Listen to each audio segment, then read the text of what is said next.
Close your eyes.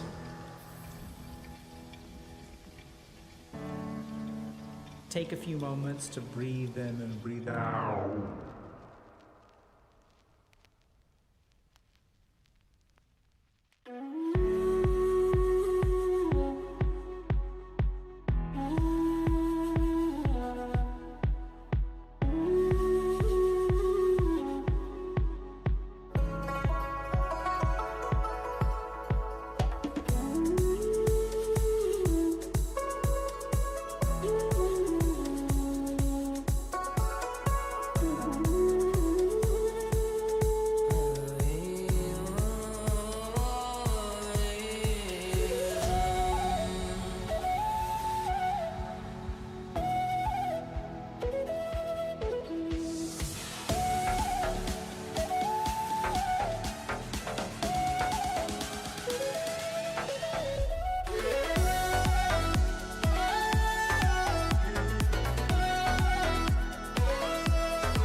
But I would say on a deeper level, it's more like when we say work on yourself.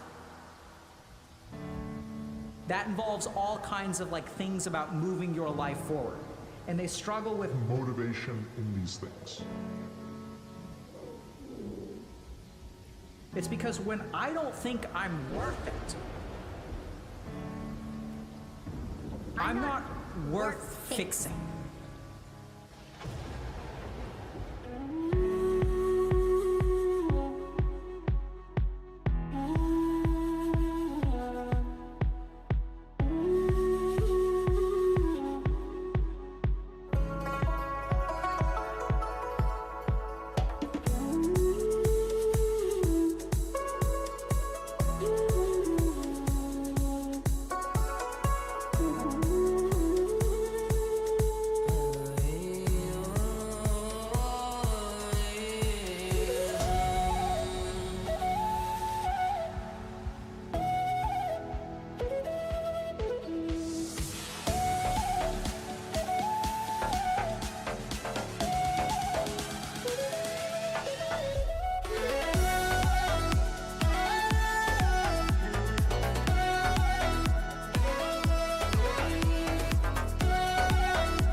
When you develop empathy and compassion for other people, there's going to be room for someone else in the relationship. And then this in turn is going to reduce the feeling of being an object. Now two people can connect. And now it's not about getting your needs met and starvation.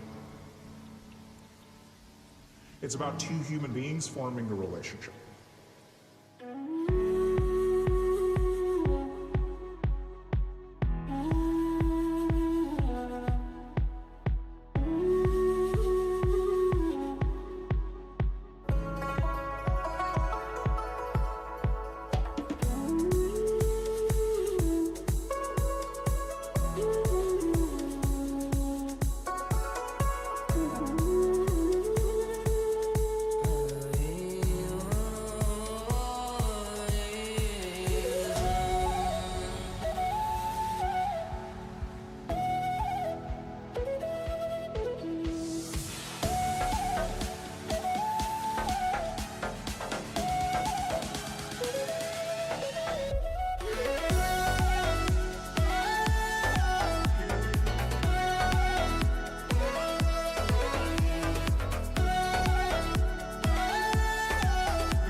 wishing for the object of your metta, that these things happen to them. So you'll repeat this thought. May this person be happy. Alrighty, chat. Give me a second. Okay.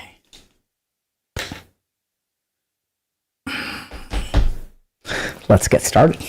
Welcome to another Healthy Gamer GG stream. My name is Dr. Alok Kanoja. Just a reminder that although I am a medical doctor, nothing we discuss on stream today is intended to be taken as medical advice. Everything is for educational or entertainment purposes only. If y'all have a medical concern or question, please go see a licensed professional. So today, let's see if we have any announcements.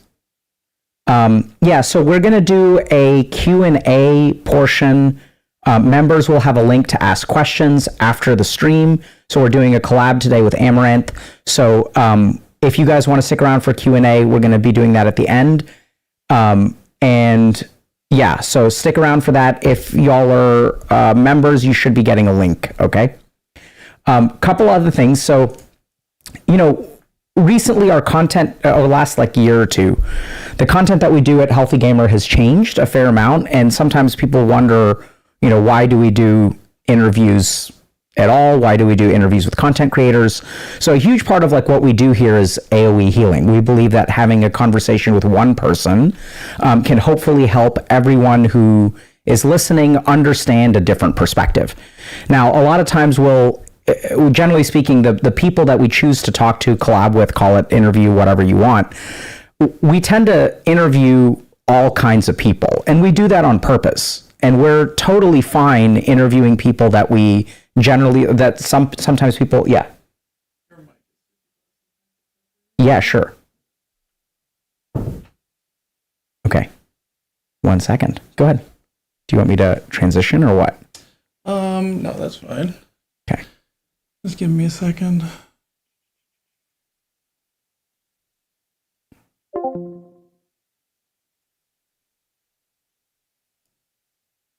No, that's the wrong one. Oh, real quick.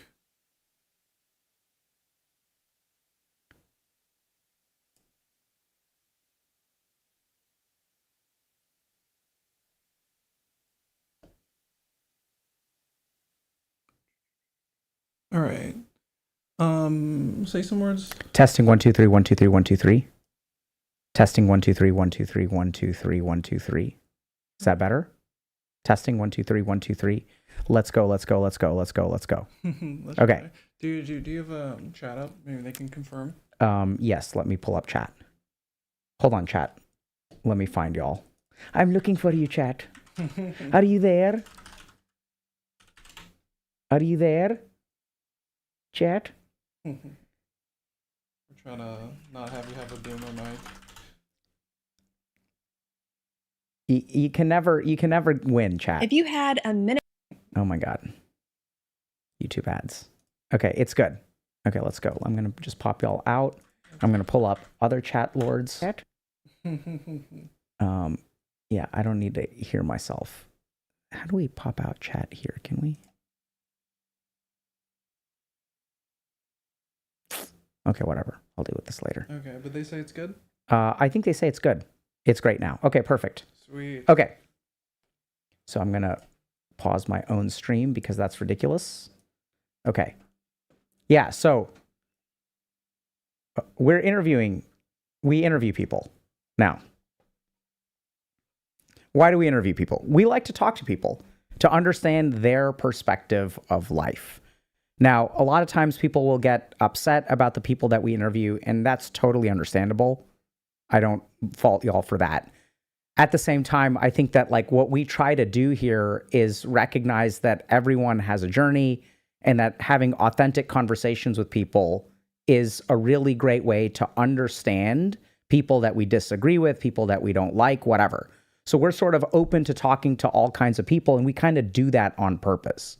So it's so interesting, right? Because like as a psychiatrist, sometimes I'll mention to people that I spent 3 months working in a jail. And then when I say that, everyone's like, oh, wonderful. Look at how this person is so kind. And then if we start interviewing people that people dislike or things like that, then people get very upset, which is like, fair enough. You guys are entitled to feel the way that you want to about whoever we choose to interview on stream. We're open to hearing your feedback. And at the same time, I think that one of the most powerful things that we've done on the channel is show how these people, like streamers or content creators, are actually like pretty regular human beings who have their own struggles that we can relate to. And what we really strive to do is show, and I don't know that this is even true, but I believe this, right? So I believe this as a psychiatrist, that basically like the struggles that we go through as people have a lot more to do with like us being people trying to make it in the world than any kind of demographic thing.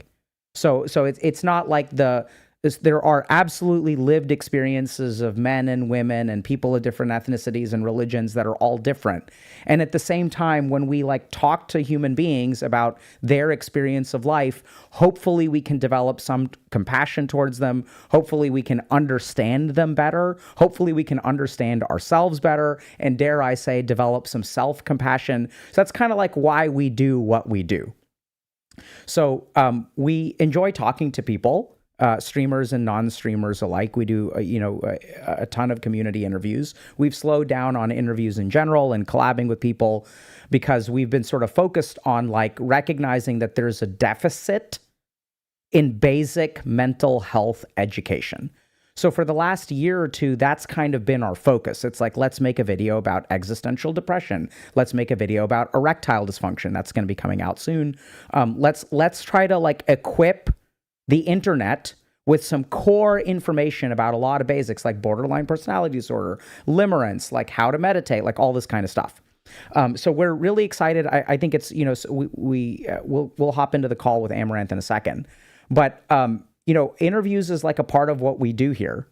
And like, we're very open to y'all's feedback, but also like, this is like one place on the internet where I would hope that we could sort of take a step back from our knee-jerk judgmental reactions based on what people have said or done and try to like find the human, right? Because like our impressions of who people are based on content algorithms. And I don't know if this makes sense, but there's a big gap, generally speaking, in my experience, there's a big gap between the content algorithm that you consume and who a person actually is. And so I don't know if that's like insane or like based, or you guys think I'm an idiot. Maybe I'm naive for believing this, but we try to like talk to humans. Does that make sense? Anyway, so, we also, when people come on here, they come on here to share their stories. And I would ask that y'all recognize that this person is coming on a public place to share something, whatever part of their story they want to share is what they're going to share, and that we should try our best to listen with respect and compassion. If you disagree with them, if you want to form a judgment about them afterward, like that's fine. But while they're here, I'd strongly ask y'all to do your best to be compassionate and respectful, because it's not easy coming on here, okay? All right, so let's see if we're ready to hop in. Let me see if this is... Okay, perfect. Which one of these is... I'm going to see if I can... Does this work? Blech.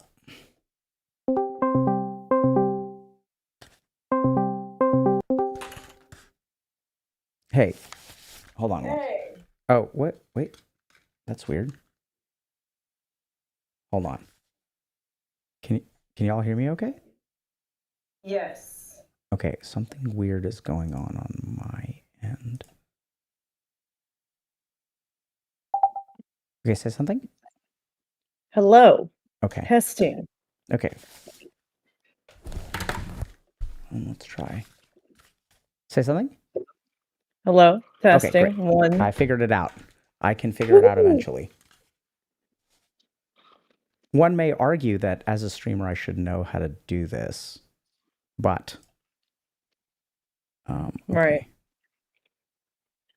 Give me a second. Almost there. There we go. Hello. Hey, what's up? Not much. How are y'all? We're doing good this morning. Okay. Cool. So it's been like a couple of years since we spoke. It has been a bit. And how have you been since then? Pretty good. Just busy trying to. You good? Yeah. Okay. I was turning on the stream so I could have chat pulled up in case. They're right here. Is that kick or There's Twitch? both. Yeah, I would Okay. encourage y'all. I'm not going to be looking at chat while we're talking, and I would Yeah. encourage y'all to do the same. So that, Okay. because I think Sounds oftentimes, good. yeah. This is so. Hold on. Actually, there's one comment I wanted to respond to first before. Oh, Okay, getting one guide. go for it. Oh no, I already got it. I was just like, they asked if I would talk to someone, and I was like, yes. Okay, so can we start by? Can y'all tell us what y'all go by and who y'all are? I go by Amouranth or Okay. Kate, and I am Amouranth. Okay, cool. And you, sir? Man, I never thought I'd be asked my screen name. Now I wish I picked a different. Well, I mean, Oh. what would you like me to call you today while we're talking? Call me Nick. That'd be Nick. great. Okay. And what brings y'all here today? Well, it kind of went, I guess, viral sort of on some news networks that we got into a home invasion situation Oh my a God. couple months ago. So I guess we're here to just kind of spread awareness on like the ups and downs of being a social media influencer and dealing with trauma after PTSD type symptoms. Okay. And so just we're on the same page. Although I'm a psychiatrist, y'all understand I'm not your psychiatrist. I won't be diagnosing or treating you with anything today. Yeah, I don't think we need anything anyways as far as medication goes. I think talking is fine. Okay. So yeah, what happened? Well, actually, let's start with this. So last time I talked to you was like 4 years ago. Can you tell me a little bit about what the last couple of years is? Catch me up to like what you're doing nowadays, how things are going. Yeah, I disappeared off Twitch mostly because I got a kick deal. So Okay. as far as everyone on Twitch thinks that, they think that hey, everyone stopped streaming because they didn't follow me over there. But I've been streaming every day, pretty much just doing variety, content, IRL, gaming. That's about it, I guess, just for 2 years. Is Cool. that when you last talked? When Twitch? You're on Twitch? But before then, but yeah, it was on Twitch for sure. Yeah, I think it was like 2020 maybe. Mhm. What was the last Oh, time we wow. talked? Yeah. Something like that. That is a long time. Yeah. And pardon me for asking, but I don't, just to clarify, what is y'all's relationship? We're married. Okay. I'd assumed as much, but was Quick not. tomorrow. Maybe there's Just to clarify, So, and how have things been over the last couple of years streaming on Kick? It was mostly quiet, I guess. Pretty chill. I think there's a lot less people on that platform since it is newer. So it's kind of refreshing in a way because you get less of like the trolls and less paparazzi, I guess, in the chat kind of feeling. Like they're like trying to always get you to do something that gets you banned or whatever. So that was kind of nice, a nice little break. But our contract's actually up in June, so might come back to Twitch. We'll see what happens. So when you say paparazzi, what does that mean? Just like the chat always trying to do stuff to get the streamer banned, like say this word. What is your take on this hot topic situation? Trying to get you to say something. Just like less pressure, less trolls. And so the trolls would try to get you banned on Twitch? Oh yeah, yeah. What's your understanding of why they would do that? Misery, mass reporting. Because a lot of times, a streamer will get in trouble if their chat isn't modded properly. So they'll try to like spam a bunch of profanity in the chat with bots and stuff to try to get you banned. Just stuff like that. But Cake doesn't really have a lot of that. So it's been nice. So when you say misery, who are they? How do you understand that? Like, what are they? Misery for who? Themselves. There's unhappy people. They're unhappy preying on the people. downfall. Yeah. And so if they're unhappy, they try to get you banned? Yeah. Yeah. Okay. And do you have any sense of what that... I mean, I think I understand that, right? So I think I understand. I mean, I certainly understand Twitch chat, and I have been trolled by Twitch chat a fair amount. But what's your understanding of like why they would do that to you? Or do they do it to I'm everybody? live too much. Other girls don't stream as much. So Okay. eventually I'm the only option for, incel projection. Yeah. What does that mean? Incel projection. When an incel, who is typically the term now is somebody who is frustrated that they can't get women. And so when they see a woman doing well that they have no chance with and they find attractive enough to click on the thumbnail in the first place, their rage that their life isn't going the way they want to in the relationship department consumes them. And then they tend to just come off as misogynistic, but really it's just bitter, and you can tell it's somebody has rejected them at some point, or at least that's the fear that they have. And so then they kind of, it's like a sour grapes thing. Instead of talking to a girl like a normal person, they will see a girl, say a bunch of hateful things, and then like flap their cape, I guess. The once sour they, grapes get thing there. really resonates because it Yeah. seems like, I mean, like, you'll see it all the time. There'll be like some person who's commented for like years on the same girl, right? Mhm. And he's like, I don't even think she's that hot. It's like, but he comes in every day to say it, right? So you know that's not true. Yeah. That is the sour grapes thing. Yeah. Yeah. So it's so fascinating to hear how in depth your understanding or perspective is on these people, like what motivates them and things like that. How do you know so much about them? they will monologue. It's like if they use my chat as a diary, so they're I kind of see. telling about themselves. Okay, so Yeah. they'll talk a lot, like they'll say this kind of stuff. Yeah. So you actually have a lot of like interaction with them. Yeah. Yeah, Okay. they basically use my chat as like their mental vomit space. Okay. Yeah. And so you're pretty convinced that what they respond to is like you said, a projection. So isn't something specific about who you are or what you do, but that No. you are a representative Yeah. of the female gender. Yes. Okay. How convinced are you of that? I don't think it's that way for everybody, but Okay. for those specific people that do spew vom, I find that they're the ones that do it the most, and every time you ban them, they'll come back on an alt, and you'll know that it's them because they say so. So it'll be like the same account too, or Yeah, that's so interesting. So it's clear that people are developing a persistent connection yes, to you. yes, And that got better when you moved to Kick. oh yeah. What's your That's a lot understand? less. Why is that? I think people are inherently lazy, and so they don't like going to a different platform. They just like to stick to what they're comfortable with. Okay. So Yeah. it's true for most people, not just like the incel type that we're talking about. It's Yeah, true I for- think it's true for me. My wife tries to get me to use an iPhone, and I'm still Android. yeah, exactly. Cool. So it sounds like you moved to Kick, and how's that been going for you? It's been pretty good. It's been, I guess, a lot less stressful because I don't have to worry about, getting banned for stuff like that because like Kick's a little bit more lenient on like if your chat says something, like you're not necessarily like liable Okay. for it. Yeah. Okay, so it's been less stressful, and then things have been going well, not well overall. I would say well overall.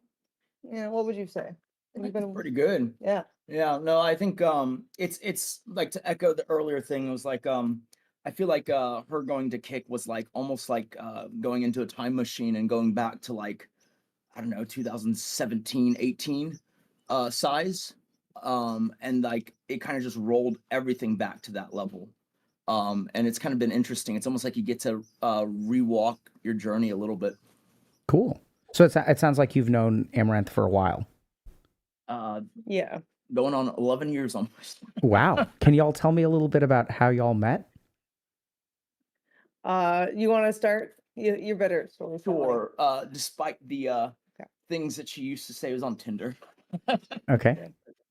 Yeah, so we met on Tinder, and like I don't even like so she was on the app, and then I remember pulling up the profile, and it was like all of these professional like at the time she was doing cosplay, so it was all these professional cosplay shots, and so you'd see these characters like Anna from Frozen, Misty from Pokemon, and you'd swipe. I'm like, this is just advertising, and then. But as a guy, I just on a lark, I sent a comment anyways, and I kept getting paragraph long responses. This is before AI, so Yeah, so Wow. it was like there was a real person on the other end, and they were very talkative. And what did y'all like about each other? Well, his picture was in a Spartan costume, and I'm like, I can get this guy into cosplay. Yeah, that's an easy job. But he was, I guess, more intelligent than most of the guys that I had talked to before him. So, I admired that. It was good at conversation, and he was sweet too because he had a little dove that he was essentially rehabbing and then ended up keeping as a pet. I thought that was really intriguing because most people don't care about like birds like that to where they would take the time, even though he was working a full-time job to, take care of this tiny little feathery buddy. Yeah, when you're small, it was like every 2 or 3 hours you have to feed it. Wow. What do you feed is it a baby dove? It Or was was, yeah. I mean, like that was like 11 years ago, yeah. But basically, they do sell baby bird formula, but before I knew to buy that, I was like getting like the songbird seeds and like using a mortar and pestle and grinding it up and then adding a little water to make Wow. this like thick slushy. Yeah, why, Nick? I mean, that's a kind of interest. I mean, it's a little bit of a tangent, but like basically, people forget that in like 2014, 15, like the world was like dramatically different, like pre-cancel culture. And so I was at the time working as an engineer, and we were building a site, and that required deforesting a huge area. And I still remember my like superiors at the time saying like, if you find an Indian arrowhead, no, you didn't. If you see this kind of turtle, you didn't see it. If you this type of bird, no, you didn't. Right? Like because any of those things would have stopped that site from being developed. Right? It'd be like a whole historical thing if it's the Indian thing, and if there's any like endangered or whatever animals, then they would have to just stop. And so they just said you didn't see it. And so they deforested this huge area, and you'd walk through this, doing a site visit, and you'd see just like displaced animals by the hundreds. And I remember once walking by, and there's 2 baby doves on the ground, and I was like, okay, it's fine. The mom will take care of it. That's how it works. And then I had to do the same walk the next day, and the 2 are still there, but one is dead. And so I'm like, okay, so like to me, I hate responsibility in the sense that like when it's foisted upon me, I kind of like embrace it, but I try as hard as I can to avoid it. It's like what is it? Prevention is the best cure. Like he wouldn't go to a shelter with the intention of adopting a dog, but if he saw one on the side of the road, he would take it home, kind of thing. Yeah, like it's a problem, but Yeah. but basically, I took the other one, and then you're not supposed to take anything away from the site. Definitely nothing living. So like hard hats have a open space, the crumple zone, and so I put him in my hard hat and put it on, and then I snuck Wow. him home, and that was the beginning of that. How do you understand that? What do you mean? Like, why did you do that? I have no fucking idea. Like honestly, sorry, I don't know if we can swear, but like I have no idea. Like I was never, at least I didn't think I was an animal person, but it was just like if I don't do something, that animal will die, and I hated that I did see it, and so I felt like I was kind of like on the hook for that.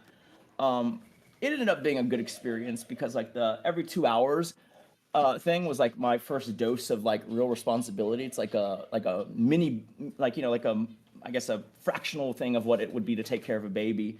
And I think it was really helpful looking back because it gave me a sense of efficacy in that like I could Google and look up things and figure out how to do something that I'd never done before and succeed at it, Can I think for a second? Yeah, go for it.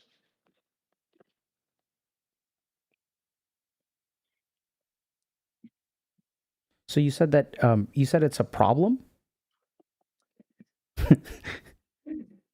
If I know about an issue that I could resolve, I kind of get obsessed about resolving it.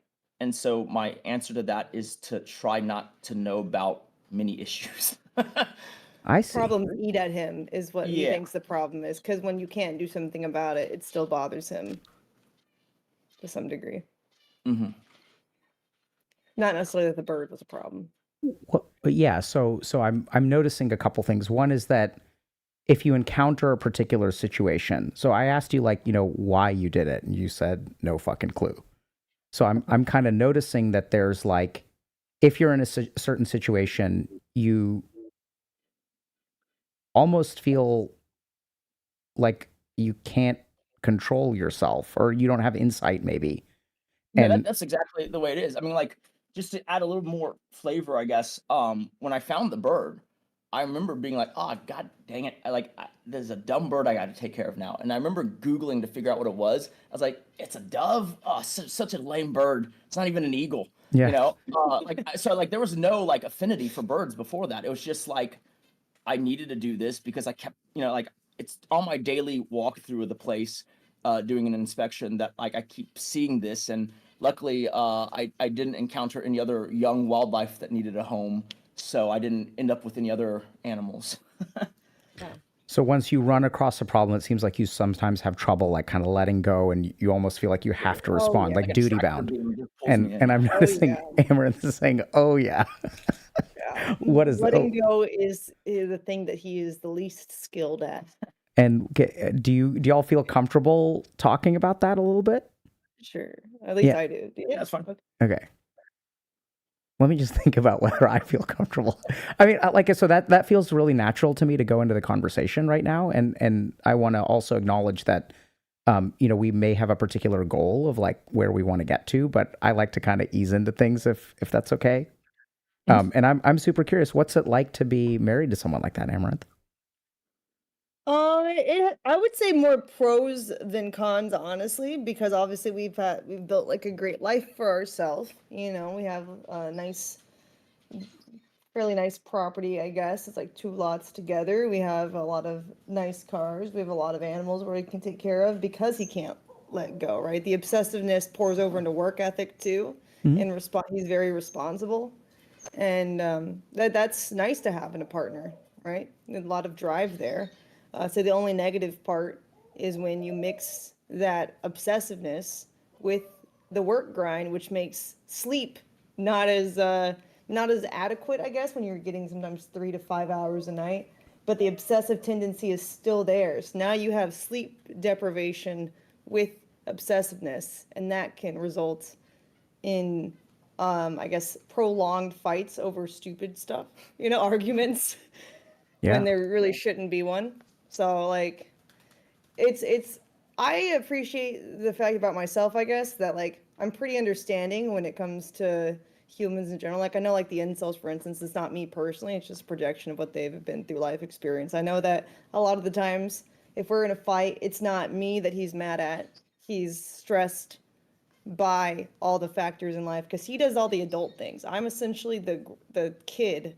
All I do is stream, and essentially I get to do what I want and have fun and make money at it all day. He takes care of all the taxes, all the bills, all the employee management, and on top of that, doesn't get much sleep, and then also has this obsessive thing. And so then sometimes that just results in like him, going on and on and on, prattling on about a thing that's bothering him, which is fine, but it does get, tiresome sometimes. But What's I'd that? rather have the all the good parts about like an obsessive personality than like someone with low drive, for instance. So, pros and cons. What's that? Mostly pros. What's that like to hear, Nick? It kind of tracks for what I assumed. I will say though that I've been a very like it's like I kind of have seasons as a person because I spent most of my adult life leading into maybe pre-college being very low, or seemingly I thought I was low ambition, and my parents hated that. You know, I remember telling him at one point, maybe I don't want to go to college. Maybe I just want to work, you know, whatever hourly job.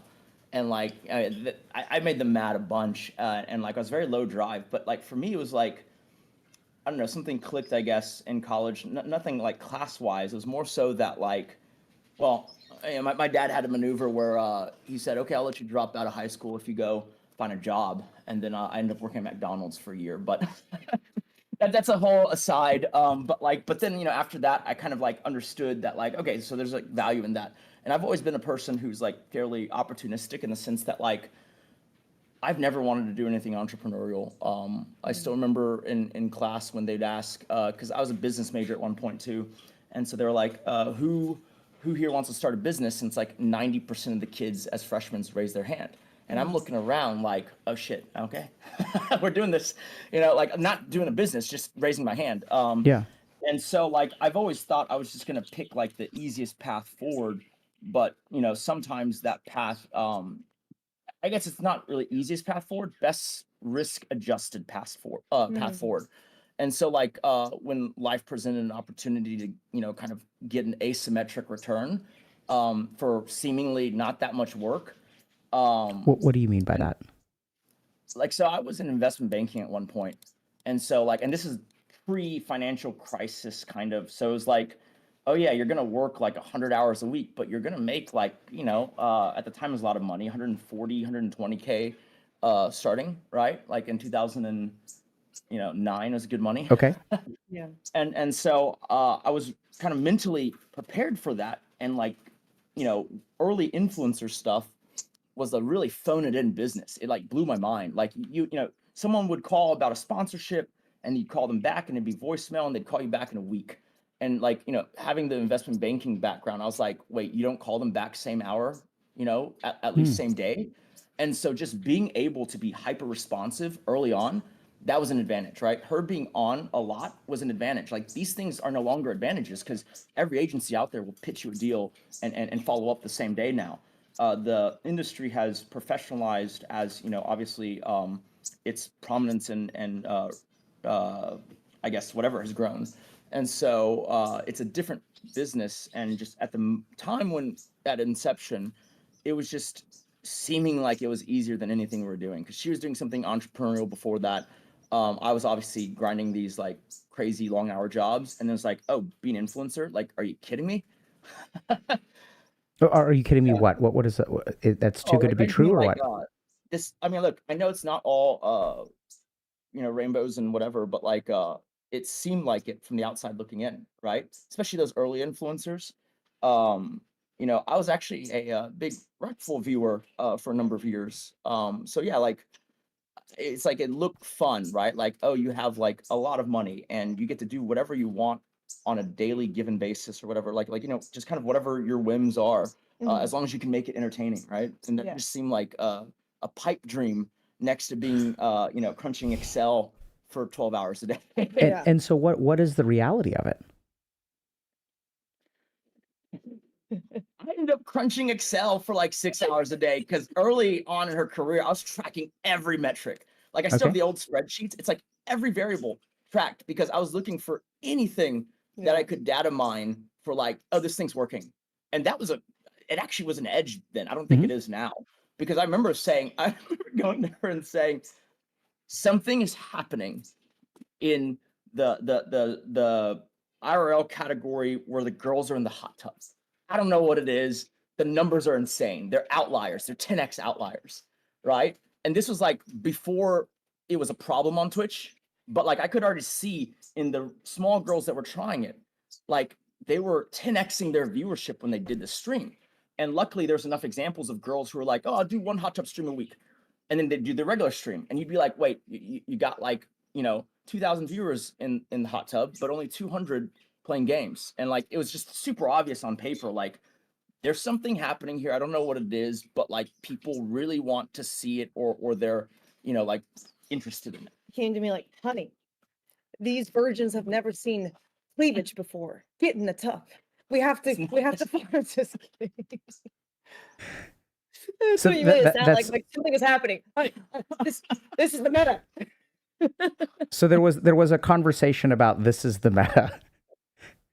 We But didn't even call it a meta then, but yeah. Right. yeah. No, I mean, so it sounds like, I mean, so if you've got a background in investment banking and data analysis, it sort of makes sense, right? You're picking up on things, and then you all moved in that direction. I know that there was this hot tub meta on Twitch for a while, and I know this sounds crazy, but I really don't follow what streamers have been doing or what they've been up to, so I really have no idea.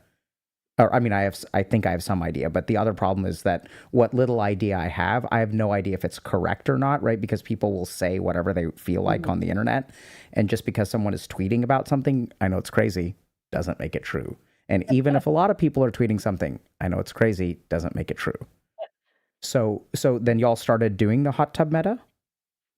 Yeah. I guess. Fairly early, I think, Yeah. right? Before it was a problem on Twitch, basically. Like, but before everyone was talking about it, we could already see in the examples that we had that it was something that would get a lot of traction.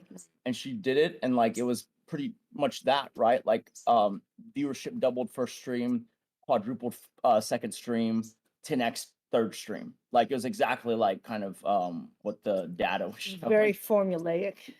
So what was y'all's, why do y'all think that was so successful?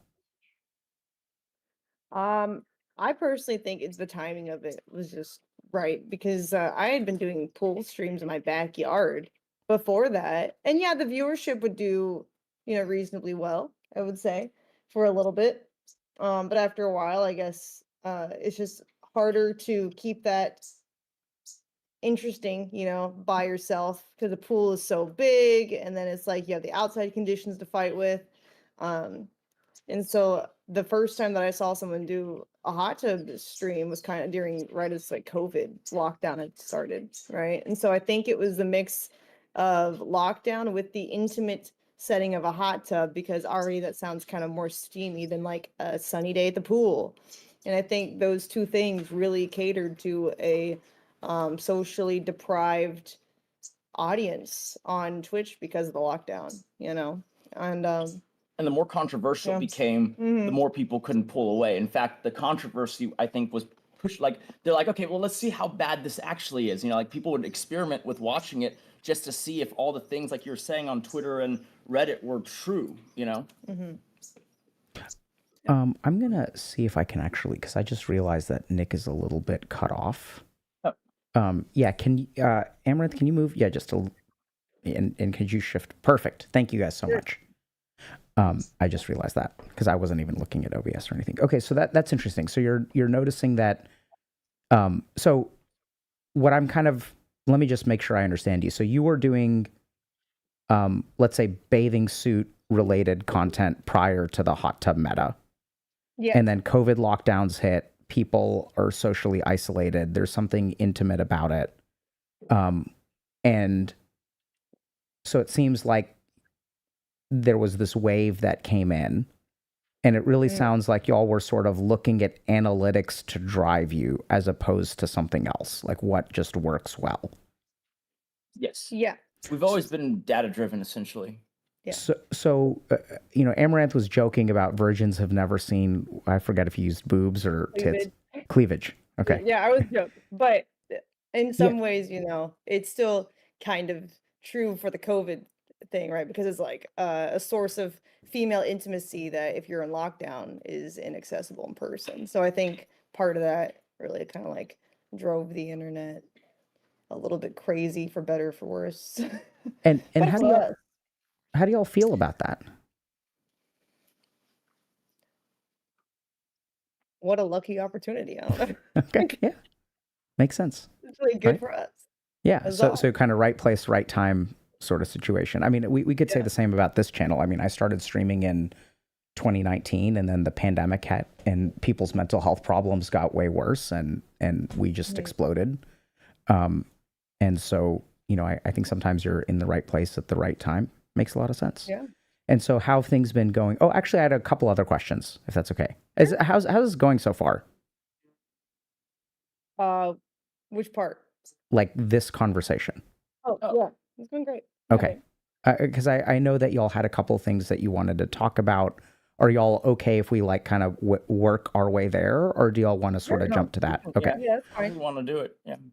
Because I'm also, I think we're laying, for me at least, knowing, I think what y'all wanted to talk about, like it really is helping me to see sort of how we got there, like what kinds of people y'all are interacting with.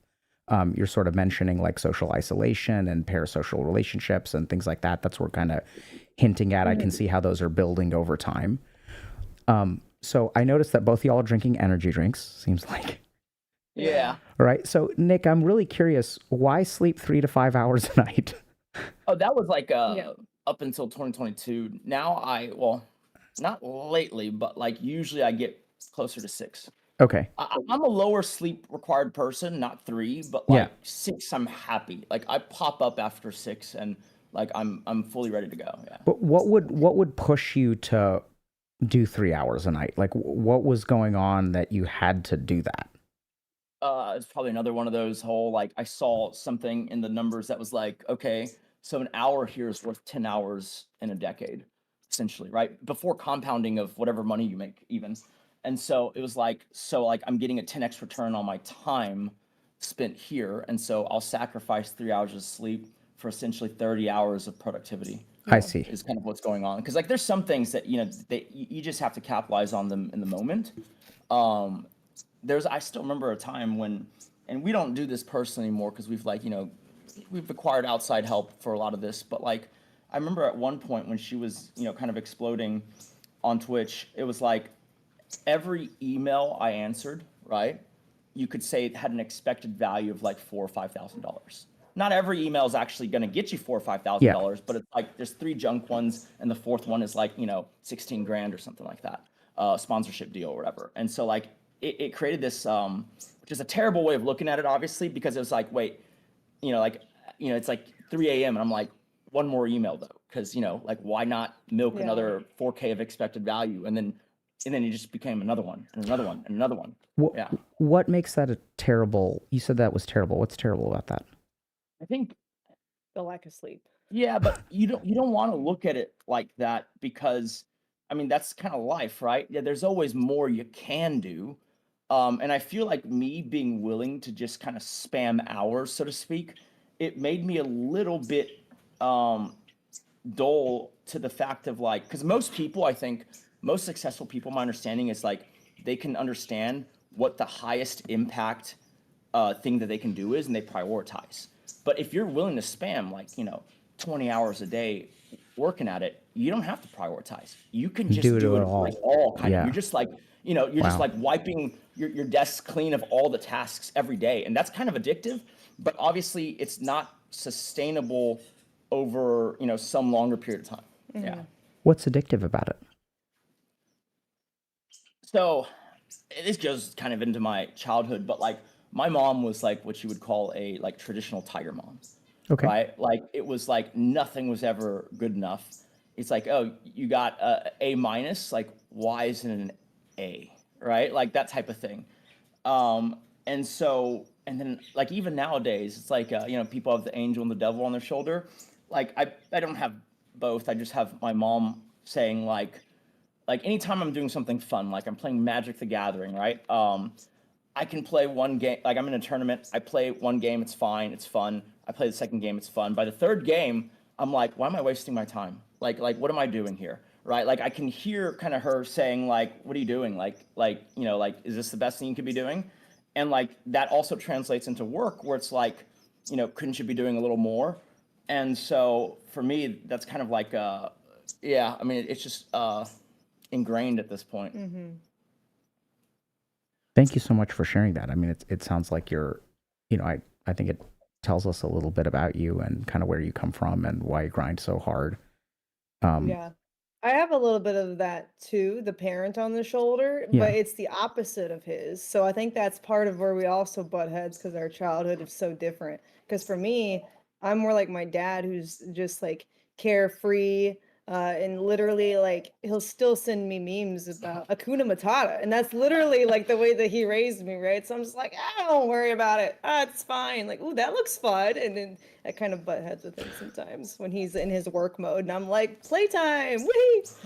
That's so interesting because I, from what I remember of our last conversation, you seem like you grind a lot too. Oh yeah, that's not in my nature. That's just because of the opportunity that we have. And that the only thing that keeps me grinding is knowing that like well, when this all collapses in a few years, 'cause I keep expecting it after like accounts keep getting banned, whatever, lockdown ended, people's numbers started going down, you know. I'm like, and I'm getting older too, so there's always like that meme of like, oh, you have an expiration date, being a woman who uses her looks for money. It's always like, well, you know, the playtime will be fantastic. And that kind of just keeps me going. But like naturally I don't have that kind of grind unless it's something like where I'm taking care of an animal, you know. Then it's like that, but not like work wise. I'm like, ew, gross. Yeah, Um, since 2022, it's felt like we've been playing Jenga with the career. It's like Instagram, nope.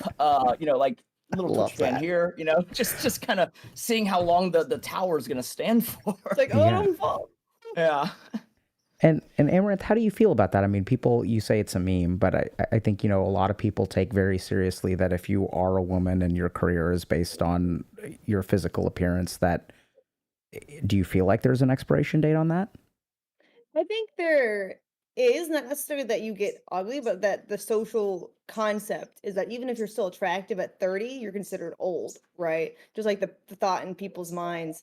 And I think that it just makes women typically less relatable or desirable, I guess, in the mind of like somebody who's, say, instance, you know, paying for, you know, not safe for work stuff. They're like, why would I, even though maybe she could look the same, but I think there's something just in the mind of people where they view it different. It's like, man, she's 30. And then they'll see like a 20-year-old who maybe is actually, you could say if you had two of the people in the same lighting and stuff, maybe that's less attractive. But the thought of it, this person, just because they're younger, is more appealing. Even if maybe she's like a 7 and the MILF now is an 8, if you were to compare them in the same lighting and or in person. But the fact that she is 10 years younger is somewhat like more appealing to some people in their mind. Not everyone, but a good portion. I think that's just how like society values women, is like fertility, young, prime. It's just how we're conditioned at this point.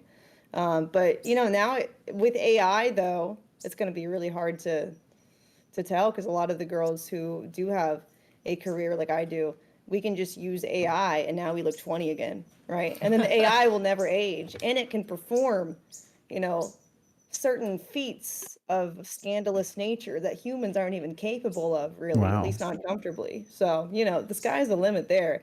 So I think that we'll be seeing less of like a she's hitting the wall thing as AI gets stronger and like, you know, we go forward into the future. But that's very new. So the whole grind up, I've been like, gotta get it now, gotta get the bag now. But now we're seeing AI actually look somewhat realistic. So it's like, well, you know, maybe the AI can just do it for me and I can fuck off. That's great. You know? Yeah. That's so interesting. I've never heard, you know, I hear a lot of people talking about AI. This is a perspective that I've never heard before, but of course it makes like perfect sense. It's so interesting Yeah. to hear. Immortality. Yeah. Sorry? Immortality for Yeah. like the brand. Yeah, it's so interesting. I mean, even the way that you phrased that is like brilliant. Immortality for the brand. Mm-hmm. So sounds like things are moving in the right direction. And then is there something that y'all want to share between like whatever happened to y'all recently that y'all wanted to talk a little bit about? Like, so that y'all moved to Kick, things are going well. Hot Tub Meta happened. Hot Tub Meta happened before y'all moved to Kick, is that right? Yeah. Yeah. In Okay. Twitch. Yeah, on Twitch, yeah. So then y'all have been on Kick for a couple of years. Almost Things were chill there. And then yeah, so what happened next? I guess if you just mean like the intruder situation, that was fairly recent. It was kind of it was very unexpected, obviously. But like, because I thought on Kick mostly, like it seems like people had kind of forgotten about me, but I guess I did a collab with Dan Saltman, and that kind of disgruntled some political viewers, um, especially on the Hassan Discord. But you know, I don't blame him specifically. It's just the nature of, you know, collabing with people. It's the craziest parasocial thing. relationships in other communities tend to get out of hand.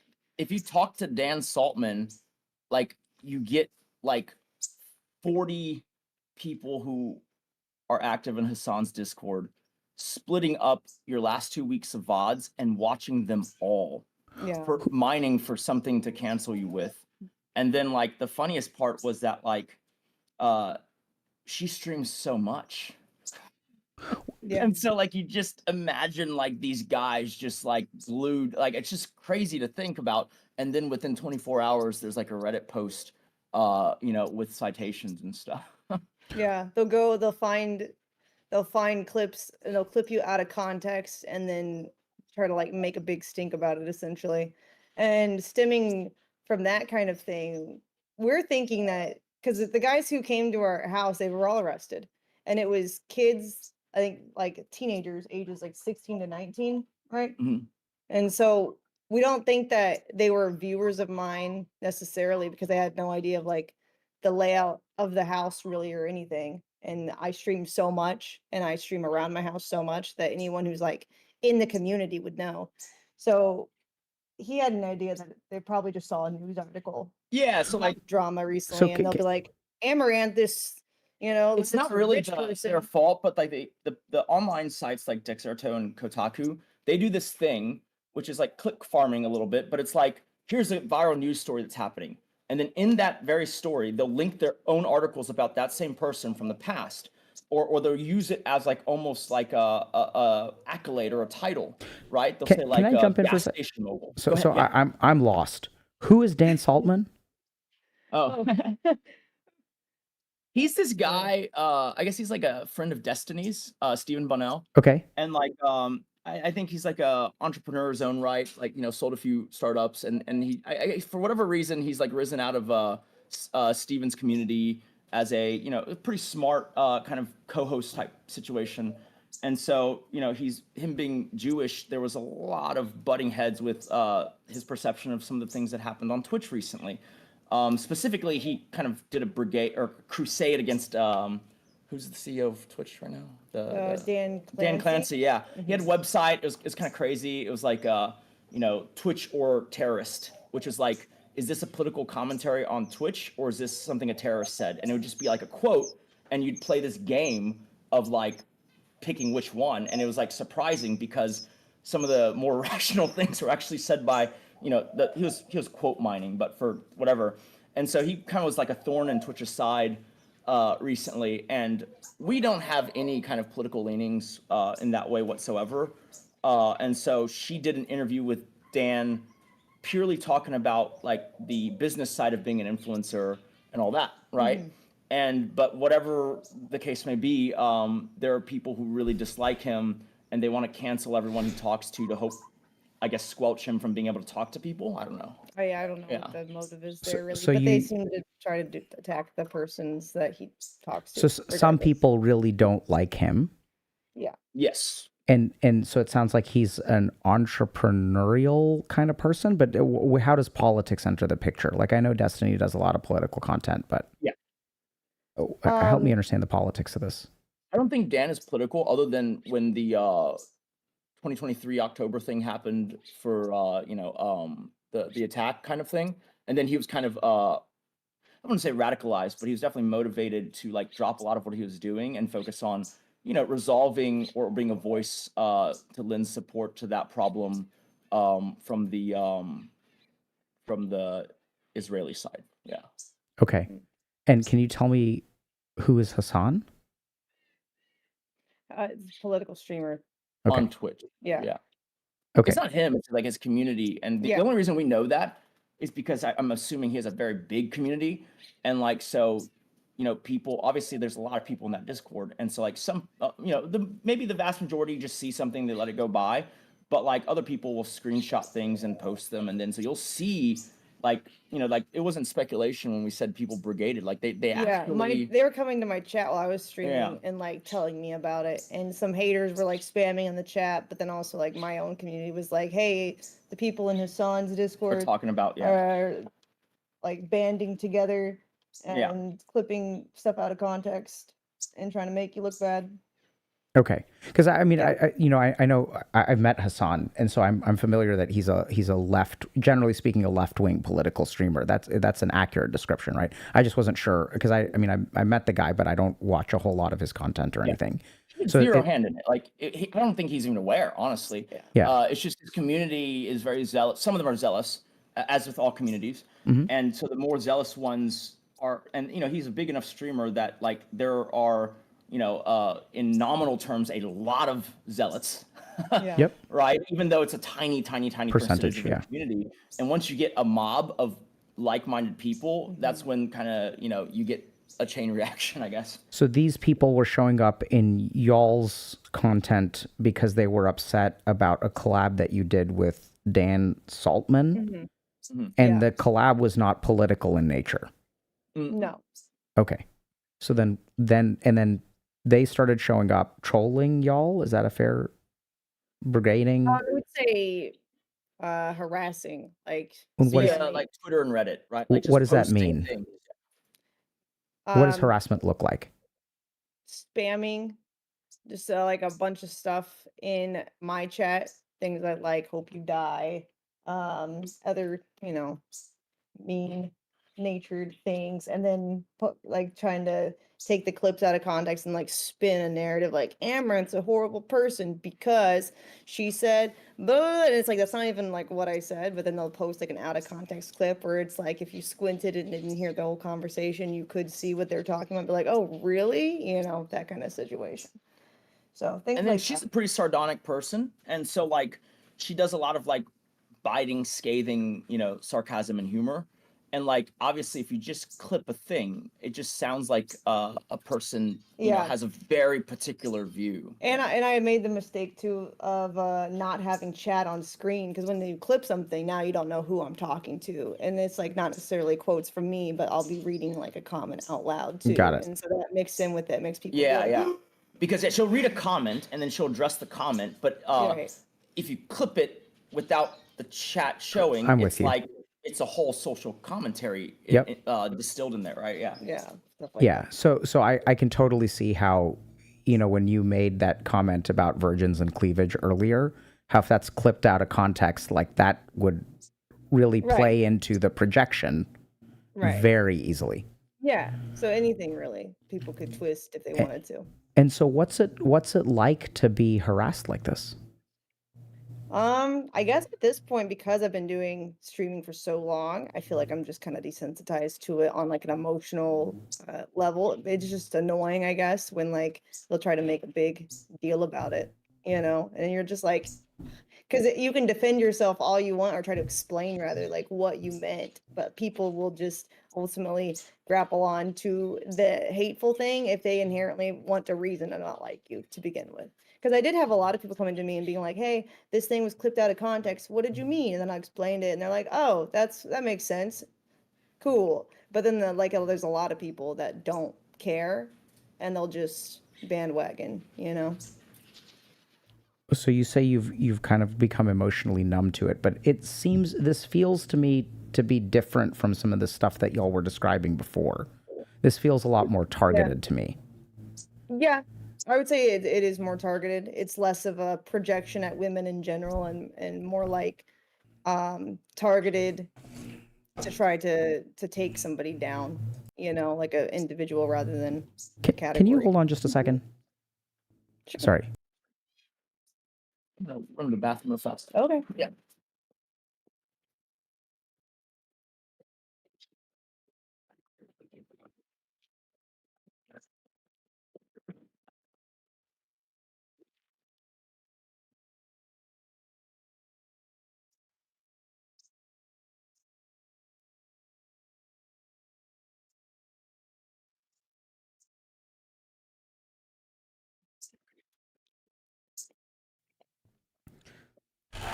What are you eating? These are like super greens, but in gummy bear form. They're good. I like them. That's Called interesting. gruns or grunes. I don't know how that accent is pronounced. I don't know either. It's an umlaut, but I'm not quite Yeah. sure how it's pronounced. Yeah, but they're delicious. So, so did this feel more target? Like, because I mean, you mentioned earlier that like, you'll deal with harassment, people will show up in your chat, but that feels a little bit different to me of like people mining content and uploading clips, showing up maybe more consistently. Is that just, am I not understanding what was happening earlier, or is this actually, does this feel different? No, it does feel different for sure. It's a lot more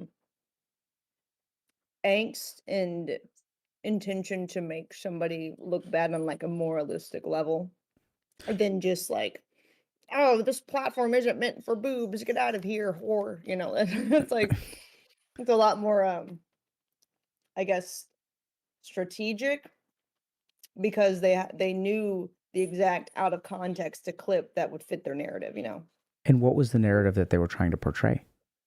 I think they were trying to portray me as trans and homophobic because I said, like, I think it was the activists in court that I was reacting to where they were trans activists and they were essentially threatening, what is it, town hall? Is that what it Yeah, was? like a town hall meeting. And I was just like not driving with it essentially. And so they tried to spin that and make me look like I hated all trans people. And It's and like it's interesting because it's like I feel like it's very easy to like kind of criticize someone's actions without criticizing their identity or all people who might share that identity. Mhm. And so she was just, I mean, it was a direct reaction to like this person in a town hall meeting basically saying like, we feel unsafe and we're gonna make you feel unsafe. And then she was kind of like, well, that's a pretty crazy, That's pretty it's fucked kind of up. crazy to just like indiscriminately like, threaten your community, blah, blah, blah, blah. And then suddenly it was like, she hates trans people. And then, because the message can be more viral, it became she hates all LGBTQ people, right? Right. And then it became she's homophobic. Like it was just like, one like Right. jumping across the pond on. And it was worse too because I was talking about reading chat, and someone in chat was like, the fruits and the nuts want California so bad. I say we let them have it. And I just like pulled up a clip of the fires burning. I'm like, I mean, I wouldn't want that, but if they wanted it, I guess. Just like the sarcasm, right? It's like it wasn't like necessarily like I think trans people should all die in a fire, but that's how they try to spin it as. That was right? the They try exact to quote, connect though. things. Yeah. Yeah. Because and she it's read the like I was comment. reading a chat comment. Yeah, and And I then was every like- person who quoted it quoted the comment she was reading as if it was like her original voice. I see.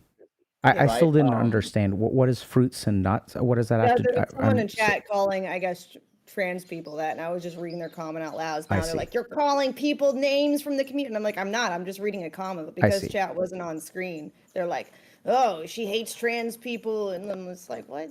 Like, Yeah, she read it, then addressed it, obviously. Right. But like, if you don't pull up chat and you just get the video of and you quoted it, it sounds like she is saying that. right? So these people are responding to stuff that you reacted to. This has Yes. nothing to do with Dan Saltman, or is this connected to Dan Saltman? It's the people from, I guess, who saw me stream with Dan Saltman Got and it. Sans watchers because they're obsessed with anything he does because they want to cancel him essentially. And so they went after me to see if they could find dirt on me because I associated with him and they hate him, Okay. guilty by association kind of thing. And so they went and scoured all my VODs from the past several weeks looking for anything related to current news or politics because that's their community, their political viewers that they could clip out of context to try to moral grandstand against me kind of thing. This Okay. is the type of thing that we were afraid of back when she was big on Twitch, but like we kind of grown, you call it a little lazy with like, making because like on Twitch, I mean, if you have like 5,000, 10,000 viewers, it's a different ball game, right? Like you have to actually think about everything you phrase and how that could be clipped because it will be. But you roll back to 500 to 2,000 viewers on Kick, and suddenly you realize, oh, I can just express myself. No one's going to bother clipping me out of context. And Yeah. it was with that backdrop that, over 2 years, we got comfortable with that. And then this was kind of the first situation where it came back in a meaningful way. Yeah. So, okay, so then now y'all are getting harassed.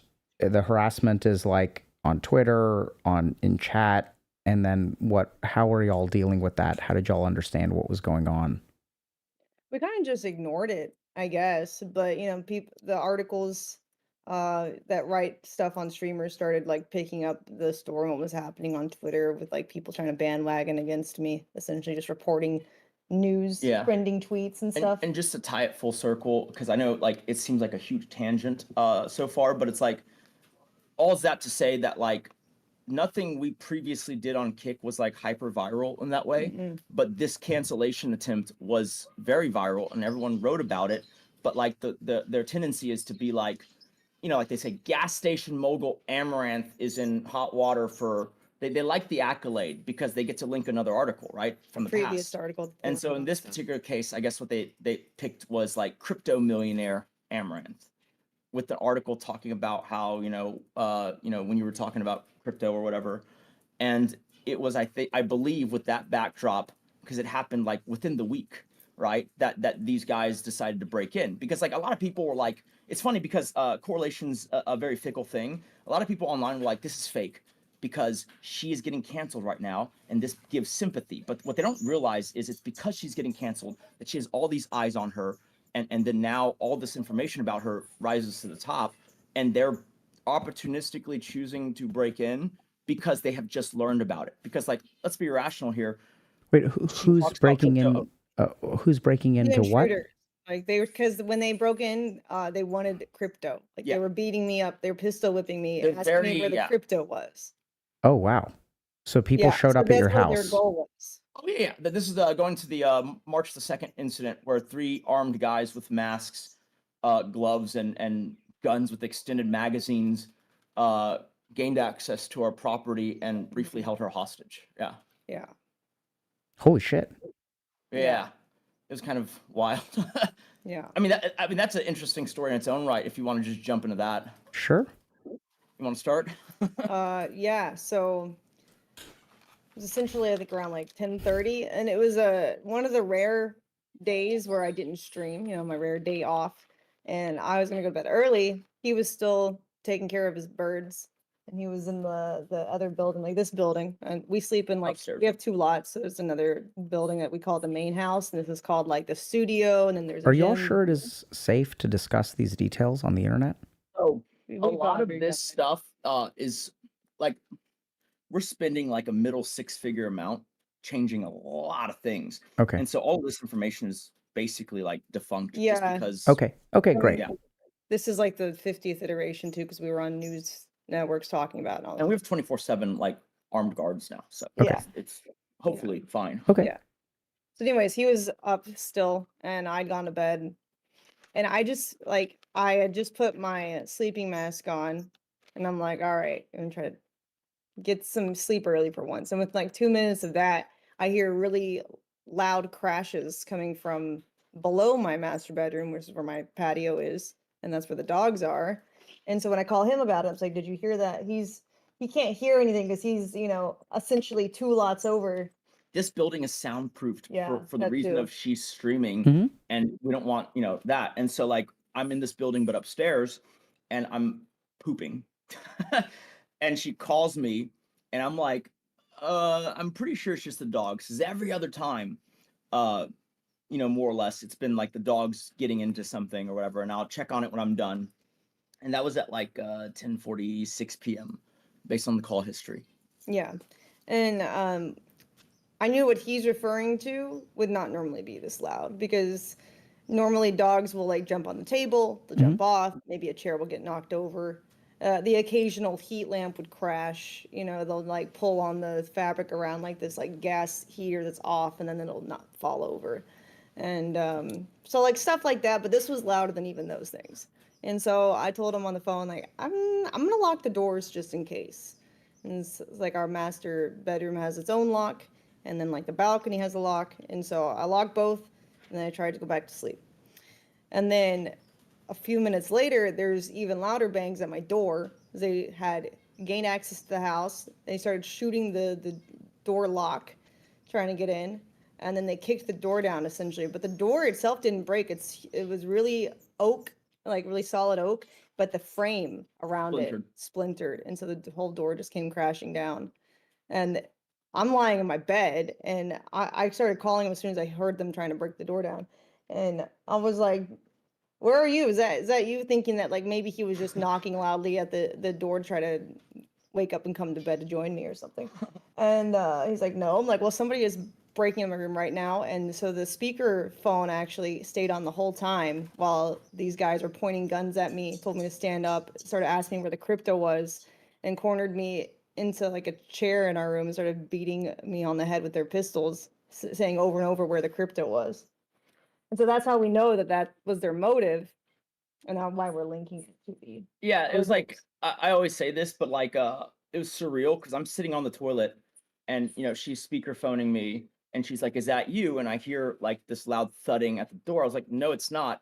I have one phone, she has two, so I said you should call 911 with your other phone. But before there's a chance to even do that, momentarily later, like you hear a loud crash, and then like within a few seconds, like it's like Min's voice is shouting, and it's on speakerphone this whole time. And then I get to hear everything basically they say to her, all the demands they're making. I even hear like audibly like when they're hitting her, because it'd be like you'd hear a smack and then she would scream. And it felt like literally you're in the Taken movie, right? The only difference is even though they did eventually pick up her phone, I guess they just didn't register that there was a call on it, and they're so determined to look at Coinbase or whatever, and so like I didn't talk to the bad guy. That's the only like difference, right? But like I very well could have. If I'd said anything, they would have probably been aware. Yeah, you wanna? Yeah. And so then I started thinking to myself as they were beating me up, it's like, well, I don't have anything to give them, right? We don't keep cold storage device at our house. And my phone doesn't even have a Coinbase app because I started looking through it, trying to find it, and they just kept beating me up, repeating over where's the crypto. So I was like, well, if I don't do something, they're literally gonna kill me. Because eventually they're either gonna shoot me, frustrated because I've seen too much, or they're gonna just beat me to death. And so I just started to pretend like, oh, I remember where it is. Follow me, essentially, like I'll take you right to it. You can have it all. Uh, and then I really didn't have a plan. I was just kind of like flight or fight response, and I'm choosing the flight option because I can't take down three people who are armed. And so I'm running through the house and I lead them over to this building because there's two options. I can either hide in our gun safe essentially. But the thing about that is I'm really short, and so leverage to open the door and turn it to lock it kind of takes way too long when you have three people chasing you. So I choose to just go upstairs instead where he is. And luckily I had the phone on, so he heard the whole thing and was able to prepare while I was running to him. And I turn the corner of the stairs. He's at the top of it with his Kevlar vest, and his gun tells me to get down. And Holy shit. I hug the side of the stairs, and he fires. I think it was 3 shots. At least I heard three I shots. think it's 3 shots. Yeah. Yeah. And Yeah. then I And he hit one shoots of the them. guys. Because like when they turned that corner, like they heard me yell get down, I guess, right? Or they heard something, and so then she gets down, and then they're like confused, and they kind of rush forward into line of sight, and they're kind of lined up, so I can only really see the first guy. And so I have my gun pointed at him, and then he's like in that moment, they tell me later that it's called auditory occlusion, something like that, where it's like he yelled something at me, and I to this day don't know what it is because it just looked like in the movies in a war scene, like, or at the end of Saving Private Ryan, where he hears nothing and this guy's yelling something, his mouth is moving, I don't hear anything. And even when I fire my gun, I have to like visually confirm that it fired because I don't hear my own shots, which are super loud. I heard him. And so I hit the first guy. His friends pull him back and they kind of flee in panic. And then I run over to her, pull her up the stairs, and then lock the door and stand guard behind the door. In hindsight, it seemed like very unlikely that they would do anything else right at that point. But like in the moment, it felt like the other two are about to come after us now, right? Like, and so I'm standing there thinking like I'm about to have to defend this room. But luckily, that never came to fruition, and they just fled after that. Yeah, I think that part was actually the scariest for me, is just waiting on the upstairs because I had no idea where he went. I was hiding, and it was at that point that I was like checking like my own wounds because when they were pistol whipping me, I had like held up my fist like this because I did take influencer boxing lessons actually, so that actually came in handy.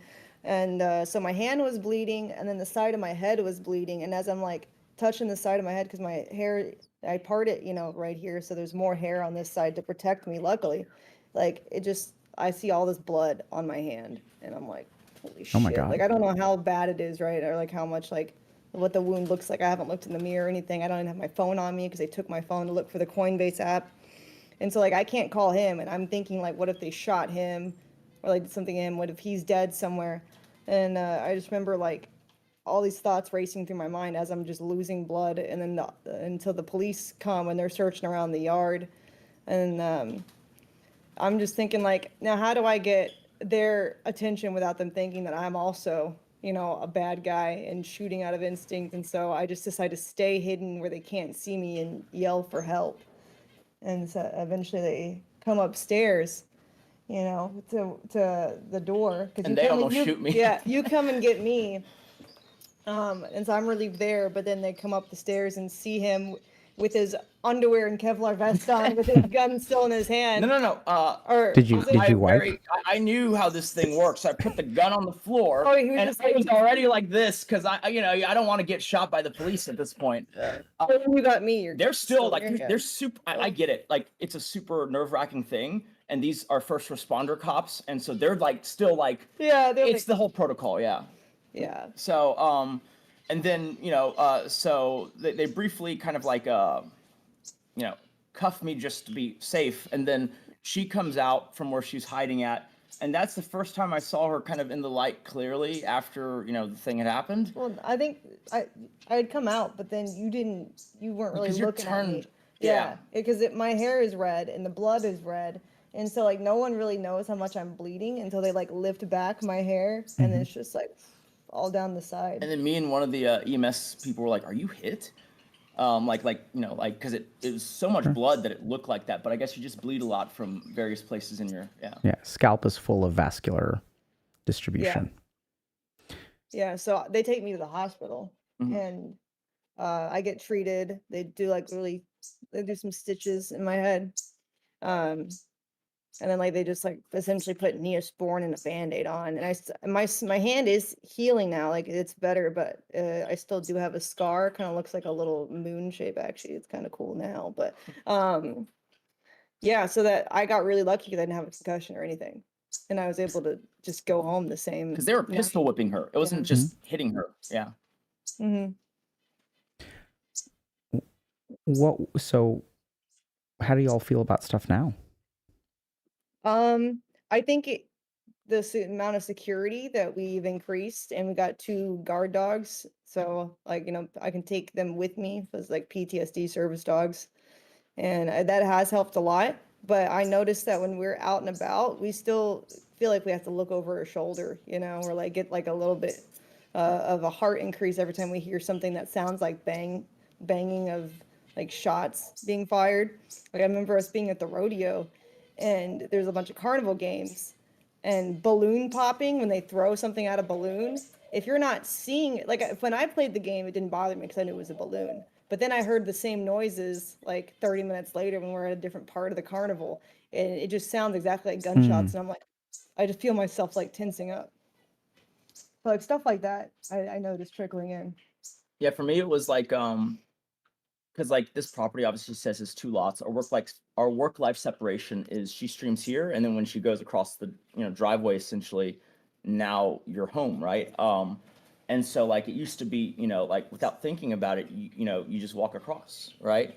But I remember like right after the event, it was like you're like super paranoid. You're like looking at your every camera on the property, and you're like, okay, I can go across now. And even when you're going across, you're like kind of like looking over your shoulder. It's like there's like, I don't know how tall the walls are, 10 feet, whatever. There's 10-foot tall walls all around. It kind of looks like a cartel house, and yet we're still like, is there someone here? Yeah, we didn't even go home initially. We stayed in like hotels for about a week. Yeah. And have y'all, I mean, and if y'all don't feel comfortable answering this question, it's totally fine. But have y'all like talked to a professional, seen a professional about stuff like this? No, we haven't. We've just been like trying to manage getting all the security kind of increased for now. Like they're like reconstructing stuff, adding more cameras, and then ourselves have been traveling. So it's kind of the first time we're sitting down we've unpacked it a little bit, but it's in conversation with other people. And some of them are knowledgeable about this thing, but it's not in the context of like counseling or therapy per se.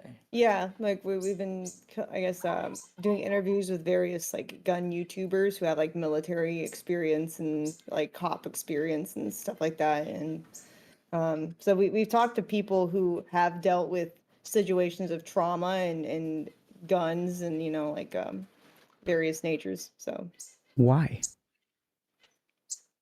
I don't know. I think we just aren't really sure who to go to. You Yeah, know? we originally were gonna get her counseling, but then like we just the when you read about the kind of, oh, this is what they do, it just didn't seem to really like Yeah. fit, right? Like it was like that's a little bit different, right? Like that's a little bit, you know, not really what we're thinking. Yeah. Yeah. I feel like it's a hard situation for people to relate to, even if they're therapists, because most of the people that they deal with, like from what we're finding, tend to be like just like emotional, like childhood trauma type stuff, and not really so much like crime trauma. Because I feel like in this type of situation, most people don't make it out, you know. So there's not like a lot of studies to do. Yeah. Yeah, I mean, I think I have to admit I was a little bit surprised when y'all reached out because I was like a bit confused about, you know, you guys have been through clearly a harrowing, dangerous experience. The last time we talked was 4 years ago, and I'm not trying to blame y'all or anything like that, but I'm just sharing, you know, like my confusion around this, which is like, you know, it seems odd that your response to this situation would be to do interviews on gun YouTube channels and have a public conversation about it. I'm not saying it's bad that y'all are doing this. I think it's really good when people go through something that they should feel comfortable sharing their story. And at the same time, it seems like odd, right? So, and maybe it doesn't to y'all. Definitely help you understand that, because people have asked me that, and like this was a very conscious, like we talked about this, because like previously, right, like before this incident, our security was basically maintain as much, you know, she's a streamer, but as much anonymity as possible, right? Try to get stuff delisted, things like that, right? Obviously, you know, we had high walls, barbed wire, cameras. But the thought was like, when, especially when we moved here, like, okay, there hasn't been like a weird stalker thing, so maybe we've succeeded in obscuring where we are. It was based on, staying hidden and covert. And when this incident happened, you have to understand that like it's not their fault. It's just their like SOP. The news agencies and whatever, when a crime happens, they typically list where it happens. And so suddenly this and this is like the most viral thing I think that's ever happened to her. And so suddenly like 100+ million people see our address in print, right? And so then for me, it was like, we have two choices here. It's we can move and try to stay hidden again, or we basically are very public and project outwards that we are not a soft target anymore. And so the idea, she did not want to move because she loves being here. And so the idea was, okay, so then we got to do some interviews. We got to make everyone known that, we're getting training, we're revamping security, and all that. So it's like, this is not an easy target. Do not try, right? Like that's kind of part of the thing. Like, and I think one of the big YouTuber things you see, like the armed security guards in the background, the idea is to force project outward that like you don't want to do this. That's the new mechanism, right? Like there's nothing subtle about it anymore.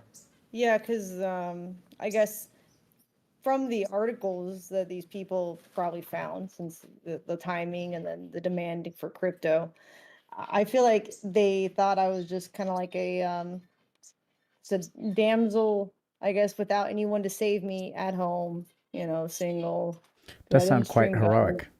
Yeah, I didn't stream gun ranges like on Twitch that much or anything, so there wasn't like this tough image or things they had to worry about. I just seemed like an easy target, so they didn't know about him or anything, which was good. Because it's actually kind of crazy, because if he had been in the room, we'd both just be held up at gunpoint, right? There'd be no element of surprise or anything.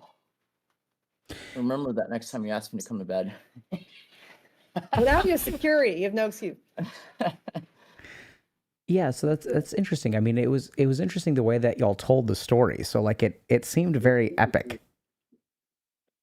Yeah, I mean, looking back at it, since we lived, it's epic, right? So, yeah, it's just it could have gone like so many different ways, and I think this was pretty much one of the only outcomes that was positive. That it could've- Once that they decided to break in, yeah. right. Yeah, that's really scary.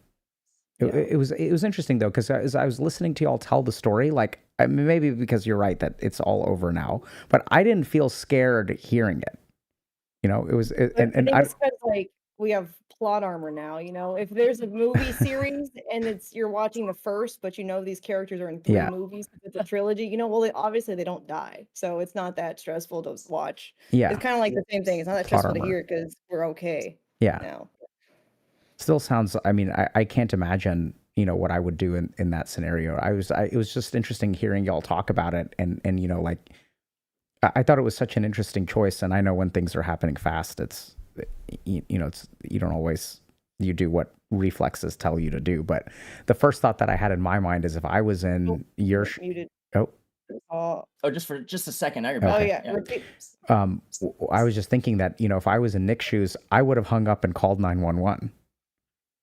Oh yeah. He So called. the way it works is, as they're walking across, the call finally gets disconnected. But I already know, based on what I heard, that they're coming, and also the security cameras on property started notifying like person walking across this part of upstairs, person walking across this part of downstairs. So I knew that they were coming, and then the call got disconnected. I'm not sure why, or if the guy finally No, realized. I think he hung up because if you want to watch the security camera clips, it's been featured in some of the collabs Yeah. we've done. I think Hotline had the best. Sure.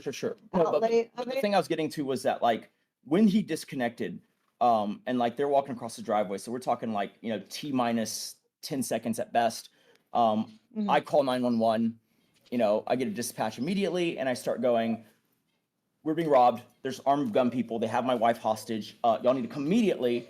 And then as I said that, like my heart kind of sank because in the past, we had been swatted very frequently. Like there's times when it was like a once a month occurrence. And I always ask out of curiosity, when the responders arrive and after, everything is kosher, I always ask them, what did they call you and say? I'm just curious, right? And it was always something outlandish, like a hostage situation or whatever. And as I said it, I was like, oh man, this is just going to sound like I'm swatting her or something like that. Right. Yeah. And so, and then obviously they tell you the thing which they're supposed to say, which is that like, stay put, do not engage them, sir.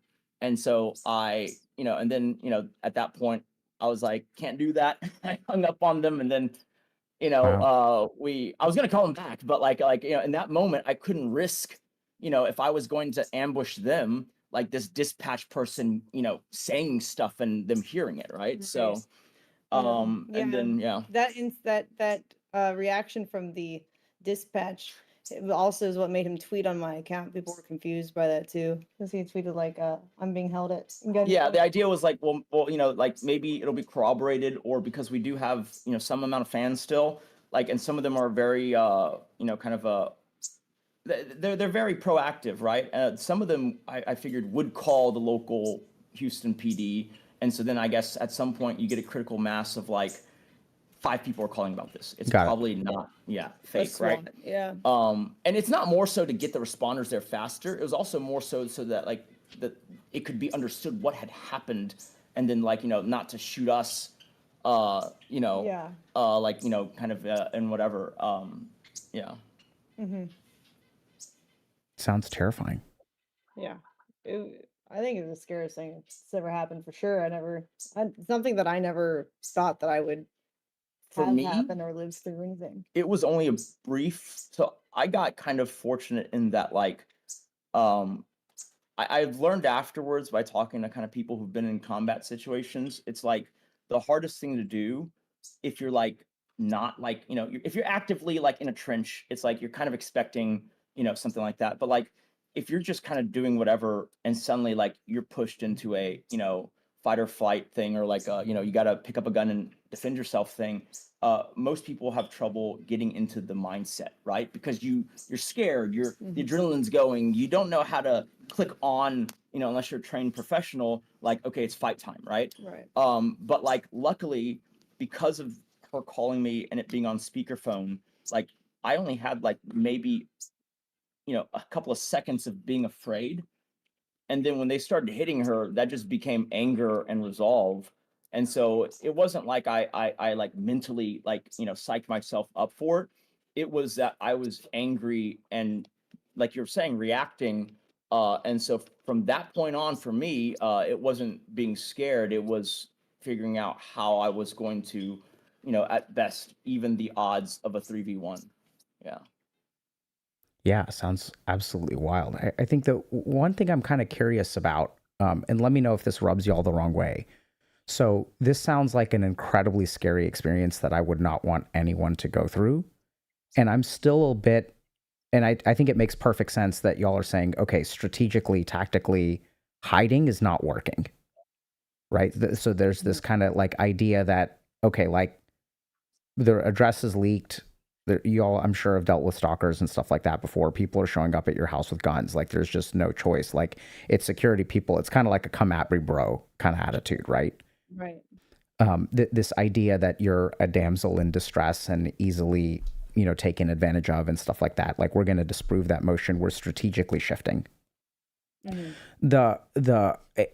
maybe it's like, so, I'm a touch. So all psychiatrists have to be a little bit sociopathic. And the reason we have to be a little bit sociopathic is because if we can't emotionally separate ourselves from the people that we're sitting with, we get overwhelmed. Surgeons and psychiatrists are the two types of doctors that tend to test the highest on the sociopathy scale.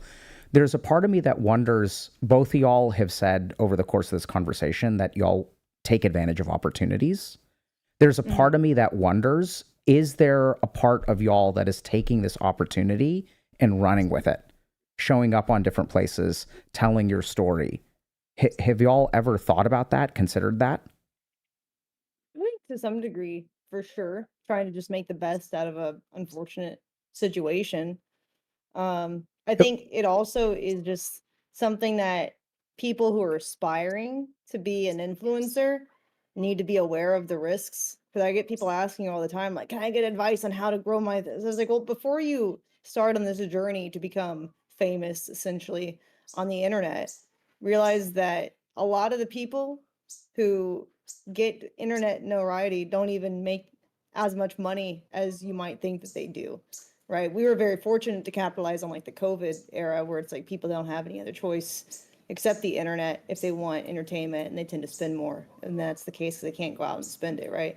But like, it's not all just like sunshine and rainbows and, oh my God, it seems like living the dream. Like, there definitely are a lot of pros, but there's also a lot of risks. And if you're going to try to pursue being an influencer online, it's This is better. the shit you have to I deal would with. rather them know about it. So maybe they can take precaution, take gun training, whatever it is. If their state lets them have guns, just self-defense, I think, is always good, especially as the internet becomes more and more viral.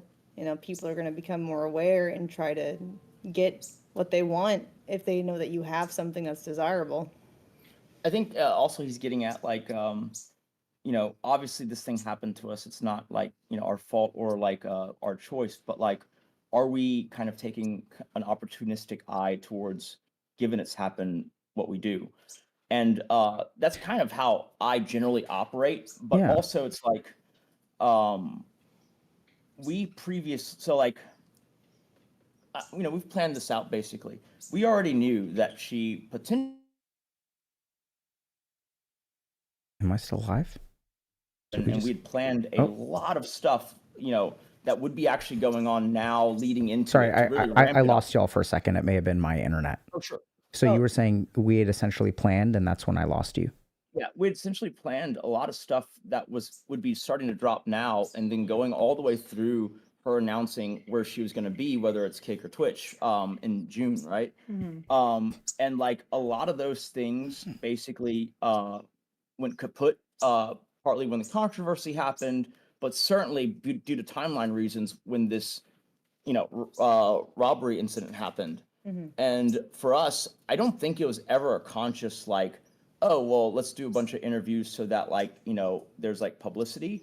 It was more so just that like People kept asking to do interviews. people kept asking, Ones. and then at the same time, there was a little bit of where I felt like it was owed because in the past we'd found like, I had worked on finding sponsorships for some influencers who were in categories that are hard to sell against, right? And Second Amendment. What does that mean?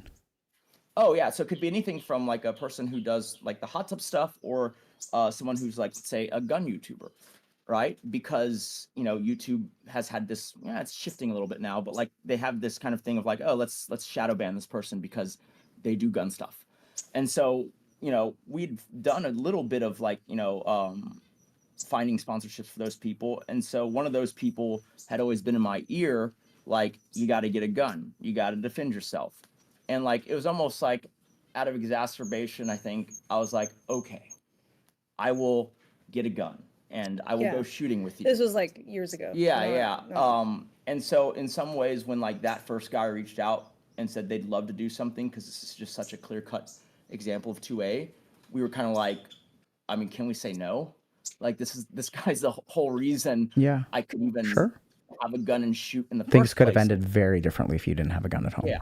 And once you're doing one interview, I mean, you might as well, and then like, but we didn't get to capitalize on it, in the best way, because, it would be right when the thing happens, you put news out there. And we did not want to do that because the investigators are telling us that they are making great progress and we just have to hold off for like 1 or 2 weeks. Don't say anything to anyone. But that was very damaging because, public opinion was running amok. Like you couldn't put the clips out there because people were like, this is fake. This is fake. There's no way she's getting robbed. She tweeted about getting robbed. Yeah. Right. And we couldn't put the clips out there. We couldn't talk about it because the detectives wanted us not to do that because it might interfere with the I guess the case. And they caught them all within that time frame. Like all of them were apprehended within the time frame the investigators promised. It's a lot of information control of like, if they bring someone in for interrogation, it's like if they know certain elements about the thing, well, they're guilty. Unless, of course, the victims have put all that on social media. Right. Then how do you know, right? So like they asked us to be no legal constraint. Just can y'all keep it under wraps? And so we did. And that allowed the 2-week period for like the speculation and the naysaying of it didn't happen to go amok. But like, after that point, I felt like I was obligated to take that first one. And then, the subsequent ones were like, if you've done one, it's out there. So. Right. Yeah. I think the biggest thing was they thought the clip of me leading them when they were chasing me over to this building, they thought that I was letting intruders in my front door, not understanding that our house is 2 lots and I was running from the main house they already broke into. So they're like, oh, it's just fake. Who lets robbers in? It's like, what's it like when you get attacked in your own home and people on the internet are like, fake? I'm just like, typical brain rot. Of course that they're gonna think that. Yes, that makes sense, sadly. Yeah. But yeah, it is frustrating though, because after a while you're just like, what makes sense literally about have it? the security camera of them going through my house trying to find me. Like my screams are on camera. We just can't release it. And so then it's kind of like, you're obviously wrong because we know what happened. But then you can't say too much because like the detectives asked you not to share details. And so you're just like, would you even share a lot if you could? Yeah, I think so. Do you find that defending yourself is effective? I think that you're never going to be able to defend yourself against people who want to hate you because you can show them the clips, you can show them you're bleeding and they're still going to be like, oh, it's ketchup, right? No, they're going to, whatever they want to believe is what they're going to preach. But like, to the average person on the fence who isn't brain dead or hateful for no reason, I feel like they're curious, right? It's like, well, is it fake? Because, it's just like, obviously it's not, right? Yeah, it became such a problem that Houston PD, their Twitter even tweeted confirming this actually happened. Yeah. Because I think they were getting spammed too. Yeah. It's like, so when you went there, was it all paid actors, Wow. Yeah. This is so insane to me. And like, I'm not trying to use that word in a psychiatric way. I mean, just like, this is so wild. Like, you know, to just exist in a world where y'all met on Tinder, and you were nursing a dove back to health. And that set you apart. And you guys were on this roller coaster journey of content creation, transitioning to NSFW, you know, riding trends, making brands, sponsorship deals, $4,000 emails, parasocial relationships, a lot of hate on the internet, thickening skin, right? Like just really learning how to survive, taking advantage of opportunities, sort of recognizing that this is a hard life, but this won't be an option forever. So what decision do y'all want to make?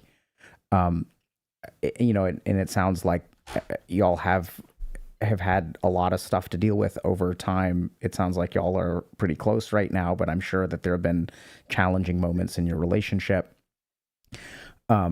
And then to finally get into this situation, like it just seems so. I'm not trying to. Please don't hear it this way. I'm not saying that anything y'all did is fake. I don't believe that for a second.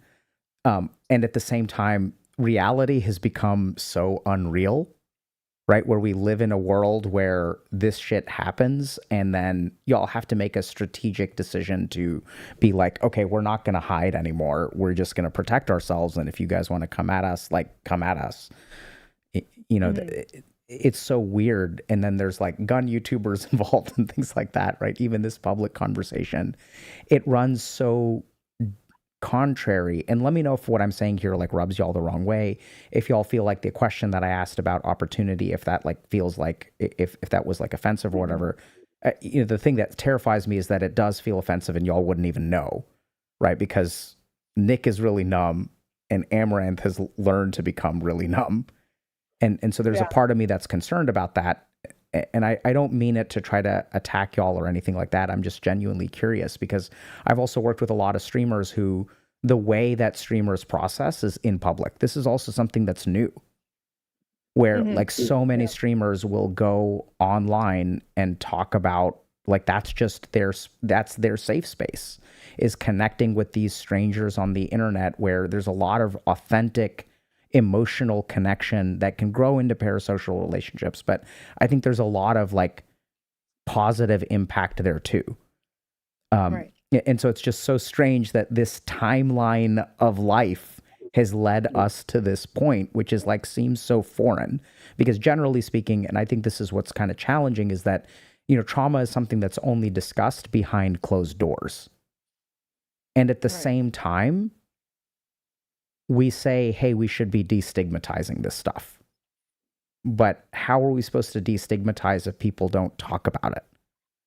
And I've had so many patients who, you know, will work through their trauma in my office and then it kind of gets buried and left behind, which is sort of good. This person has moved on with their life. They're not really thinking about it anymore. Like that's the whole point, right? Is for them to move on.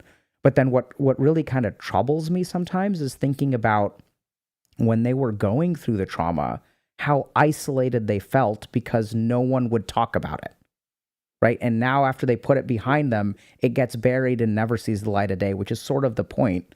But then that also means that the next person who goes through trauma is never going to benefit from hearing this person's story. Right. Yeah. So it's kind of a really weird situation where privacy, I think, makes a lot of sense. But if y'all want to, you know, share this story, like all the more power to you.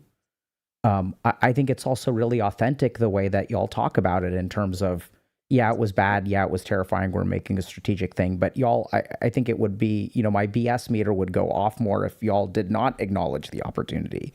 It sounds like, and this also is something that streamers do, right? Which I don't think y'all are different, even though people love to demonize you. There are all kinds of streamers that showcase their life. Parenting streamers, mommy bloggers, whatever. I'm going to tape my kids doing this. And we all take our lives and we publicize them. And in the process of publicization, we grow as streamers, but that doesn't necessarily mean that we are all sociopathic and just sharing it for the likes. I mean, what I'm seeing is two people who are really good at pivoting to people who have been through something really, really bad and scary and authentic. And at the same time, y'all are somewhat in the public eye. You've decided we're tired of being in the private eye. I wasn't sure. I don't even know if that phrase makes sense, but you know, I wasn't even sure of what your, like the last time we talked, Amouranth, I didn't know if you were married or not. You know, my understanding was that for a long time you had kept your private life like pretty private, which makes perfect sense. So I totally see that there's a shift, and what I'm really getting is that this was like a really scary experience. I don't think you guys caught this, but the degenerate Twitch streamer and me asked Nick if he wiped before he put on his underwear. I didn't hear that at all. I know you guys are in the middle. Huh? Okay. I didn't. If you're wondering, I tell people I just put on briefs and didn't wipe, and then dingleberries with underwear and a Kevlar vest and a handgun during a home invasion. You know, I mean, I'll give you another funny tidbit.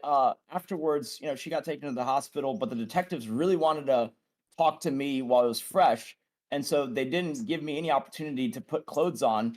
They did have me take the Kevlar off, and so I'm sitting in this chair. So that you had opportunity to take clothes off. Well, they didn't clothes on. They didn't give me time to put them on. Yeah. And so I'm sitting there in my briefs, and like the detective is like asking questions, and he's like going through this checklist, right? He's like asking, you know, what's your name? And he goes, you know, do you have your ID on you by chance? And then he looks up and he's like, never mind. I'm just sitting, and like I'm sitting there thinking, like, I wish he would give me some time to put on some clothes and wipe. Yeah. Wow. Sorry if that was inappropriate. Anyway, so I'd love to hear, you know, I think we've been at it for a couple of hours almost. I've loved hearing y'all's story, catching up a little bit. Is there anything else that y'all want to share? Any questions y'all have? I don't know. Like, do you think that people have anything to gain from like PTSD therapy or anything, or is it more of just like time? Because I don't know how like there's practice or anything to help with the paranoia, or if the paranoia is good because it you know, it just keeps you more aware of your surroundings. It's like kind of like an animal evolving to have spikes to defend itself, or like a poison frog developing to have vibrant colors, you know. I don't know if that's a good thing or a bad thing. Okay. What a beautiful question. Can we spend 20 to 30 minutes talking about this? Sure. Okay. I just want to make sure you all have time. So let's start with this. So it sounds like you guys are experiencing certain things, right? So in clinical terms, we call these, just so other people who are watching are aware. So it sounds like y'all are hypervigilant. Okay. So hypervigilance means that your sensory input is more sensitive. So hypervigilance is something that can rewire. The best example of this is, you know, when people have kids, your capacity to detect a child crying goes up drastically. So even if a child is crying at a very low decibel level, if you don't have kids, you won't hear it, you won't realize it. But like, I can hear my kids' footsteps 100 feet away upstairs in the middle of the night. I will be woken up by a very tiny sound. So the brain is capable of altering its wiring to adapt to the situations that we live in, okay? So will therapy help? The answer is absolutely. So I hear what y'all are saying, that you guys looked into it and you were like, okay, this is sort of like a real live combat situation. And most of the people who have profiles on the internet are talking about trauma as a childhood experience, right? Right. So can these people help me? And the answer is like, yes, basically. But a couple of things. The first is that a lot of the methodologies to treat trauma-related disorders developed not based on childhood trauma. It's actually the other way around. So the original papers on PTSD were developed by people working with veterans and people in real life scenarios, right? So it actually used to be called, in World War I, it used to be called shell shock. That, have y'all heard that term? So the first incarnation of PTSD was something called shell shock. Then what happened is, as people realize that these people have this set of symptoms. So these will be things like hypervigilance, which you all described, a physiology where your sympathetic nervous system activates very quickly. So your heart rate can increase, your adrenaline can increase, feeling paranoid, being watchful of danger. Nightmares is a big part of it too. So you're kind of like on edge all the time, right? So you're saying you're surrounded by 10-foot tall walls with barbed wire security cameras and armed guards. Technically, you're safe, but there is a part of your body that does not feel safe. Y'all with me? Mm-hmm. Yeah. So if we kind of think about that, how does that work, right? How is it that you don't feel safe even though you are safe? What do y'all think? I feel like it's still something like the adrenaline like is activated a lot easier now, and not so much by outward stimulus but by internal thought. Great. Okay. Yeah. Nikki, anything you want to add? I have no clue. Okay, totally fine. Yeah. Right? So and let's like kind of think about it for a second. So even before you all had these safety measures in place, did you feel safe? Let's say like a year ago, did you feel safe? Yeah, relatively. Yeah. Okay. Relatively, yeah. Were you safe? No. Absolutely not, right? No. So the first thing we have to understand is what is the connection between feeling safe and being safe? It's nothing happening. Strangely, I feel like more ignorance makes you feel safer, and then that ignorance gets dispelled a little bit, and then suddenly you see it for what it is, I guess. Okay. So I didn't understand what your answer meant, Amouranth. Do you feel comfortable expanding on that? Like you only feel safe because nothing has happened. Right. I mean, So yeah, right. So you only feel safe if nothing has happened right. is like a really scary thought. Can you imagine what the world is like, right? So like danger, you're just ignorant. You just don't know how unsafe you are. That in life too, though. Think about how many people are freaked out by planes, but statistically, you're more likely to die in a car crash because there's more car crashes you don't hear about every single day. Absolutely, right? So first thing to understand is that your perception of feeling safe and how safe you are actually independent things. Now the question becomes, if you are actually safe, and you sort of alluded to this earlier, how is it that you don't feel safe? What is the mechanism of not feeling safe? And y'all may not have great answers, which is okay. But do y'all have any sense of that? So you said it was something internal, Amouranth. So what's changed within you? I don't know. I guess because I have experienced it now, the not being safe and lived through it. You're always like, oh no, what stupid person out there is going to think that they can come after crypto, or like a different situation, for instance, going to make them want to come after me despite knowing that, we have taken these precautions. They're still just so desperate and determined that they're going to try something anyways, Okay. So I understand. It's a great example. I know this is going to be kind of a hard question. What part of you does that come from? Right. So you're like, first of all, what is that? How would you describe that, what you just said? What is that? I think paranoia, kind of. Okay. So where does paranoia exist within you? In your brain, I feel like. Maybe Okay. I'm wrong. Sure. So it absolutely exists in your brain. It also exists in your mind, right? Those are thoughts. Does that make sense? Right. Yeah. You're right. It absolutely exists in the brain. It's a thought that you have. So now you'll notice that there's a change in the kinds of thoughts that you're having. A year ago, you were thinking about whatever. And now what does your mind think about? It still thinks about whatever, I guess. Yeah. But like, Good. I feel like the paranoid feeling stems more from like if we're like eating at a restaurant, and we're on the patio. We like there was one night we were eating on such a like setting, and there's that feeling of having your back turned to the street where you're like, I'm susceptible to gunshots in a drive-by, even though like there'd be really nothing to gain from a drive-by from somebody, but the thought is still there regardless. Right. So the other thing to understand there is that the thought comes from somewhere, even if it doesn't make sense. Right. Does that make sense? Mm-hmm. So like different thoughts come from different places within us. So what happens when we're dealing with trauma and the way that something like therapy can help is what I want y'all to understand is what's happened to you. We don't know if you have PTSD or not. It's beyond the scope of our interview for us to like go through the diagnostic criteria, but you're asking, I think, a beautiful question, which is these people who have a history of doing therapy for trauma talk about childhood abuse has nothing to do with what I'm going through. Can it help? So here's how it helps. So if we think about what's happened to y'all, you're not ill. Your body and your brain and your mind have learned. You've adapted. Does that make sense? You had a really scary experience. You're making all kinds of adaptations to increase your survival. Agree? Oh, did I just lose y'all again? Am I cutting out or is...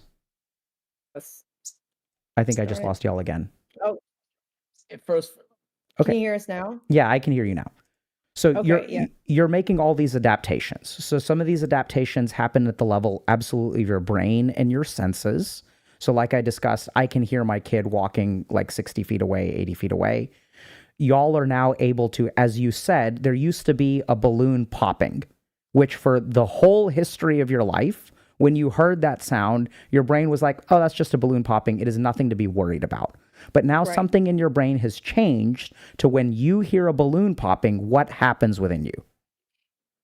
My heart increases for like a split second. But then like because I've seen like in that case, I saw the balloon, I was able to like justify it knowing that we were at a carnival and that I was at that booth earlier with the balloon popping. And so then I can dispel it quickly, but I just noticed myself getting more on edge initially. Absolutely, right? So now what's happened is the way that your brain is interpreting stimuli has changed. Mm-hmm. So the cool thing about therapy is we can undo that change.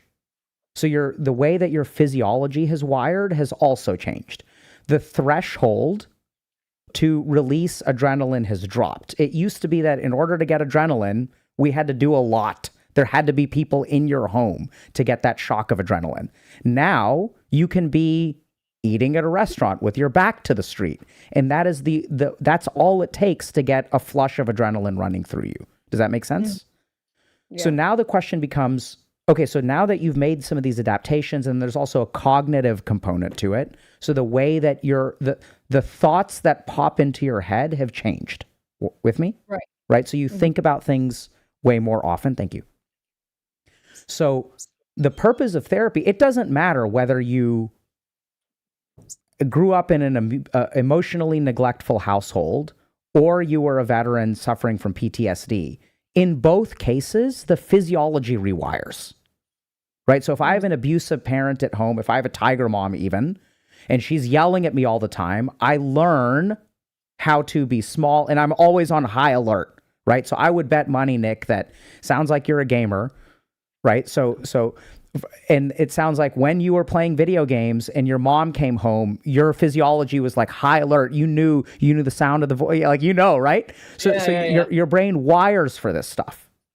So the purpose of therapy is if y'all want to go back to the way that you were, okay, that's why you should do therapy. So rewire your physiology, calm it back down. Now, here's the key thing. When we say go back to the way that you were, you won't go back to being ignorant. So your actual safety needs to be addressed, which y'all have done. Does that make sense? Y'all are more safe now than you used to be. Those changes will still be in place. You just won't carry the danger inside within you.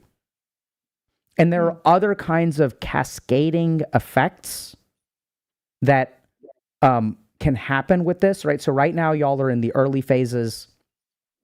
There's a lot of evidence that actually shows the worse that it is early on, the better you will be. So the more intense the trauma feels in the first 2 to 4 weeks, that's actually your body and your brain processing it. So it's all coming out, right? So it's just like if I have food poisoning, the vomiting is really bad. And that's actually like a good thing. So there's some evidence that shows that if you have a lot of intense symptoms early on, the likelihood that you will develop a diagnosable disorder actually decreases over time. But the key thing is that I think y'all should absolutely have a very, very low threshold to consider seeing someone. And anyone who's gone through something like y'all have gone through, And the goal here is to work on the level of your physiology, on the level of your cognitions. So the goal here would be, we don't know if you have an illness or not. It's actually a little bit relevant. But the goal here is that, so when I have patients who come into my office who are like y'all, my goal isn't to cure them of anything. My goal is the next time that you have dinner on a patio, I want you to be able to enjoy your night. That's the goal. Now, if that gets better for y'all over time and things end up being totally, normal, then fine. Should you be practically more safe? 100%. But if the feeling of being unsafe that you carry around within you is starting to interfere with things, starting to take your joy out of life, and there could be like other unexpected things going on because the way that y'all are coping, you may notice like changes to your emotional state. So you may get angry more easily, sad more easily. Negative emotions may feel closer to the surface. You can start to doubt yourself. There's all kinds of other like thoughts and feelings that can come up. So if that kind of stuff starts to happen, I would absolutely recommend y'all see someone. Just in general, I don't think it's a bad idea to like see a therapist, even if it's not turning into something, but I think it can absolutely help you because there are going to be some changes that happen to your physiology, that happen to your cognition, and we can reverse those changes. There's a great book by Bessel van der Kolk called How the Body Keeps the Score, which I would highly recommend if y'all are looking to read. We have a guide to trauma where we basically go through like how trauma shapes someone and how you can sort of recover from it. It's not a substitute for therapy. It's like more a DIY approach that ideally is combined with therapy. I'm sure we'll send you a code to it. But if y'all want like more explanations, the way that I explain this thing and what happens to you, y'all may find that stuff like kind of tracks, like what boxes that checks with you. But I think especially given the severity of the situation that y'all were in, I would absolutely recommend anyone who has gone through something that what y'all have gone through should absolutely see a therapist if they can. And if you feel comfortable with it. But don't be alarmed by this person's background doesn't fit my experience. That's not usually that important. The last thing, heard from someone, yeah, you don't have to answer, but like, are you kind of local to us? I'm kind of local to you. And do you actually do therapy? Obviously not on stream, just kind of. I do therapy.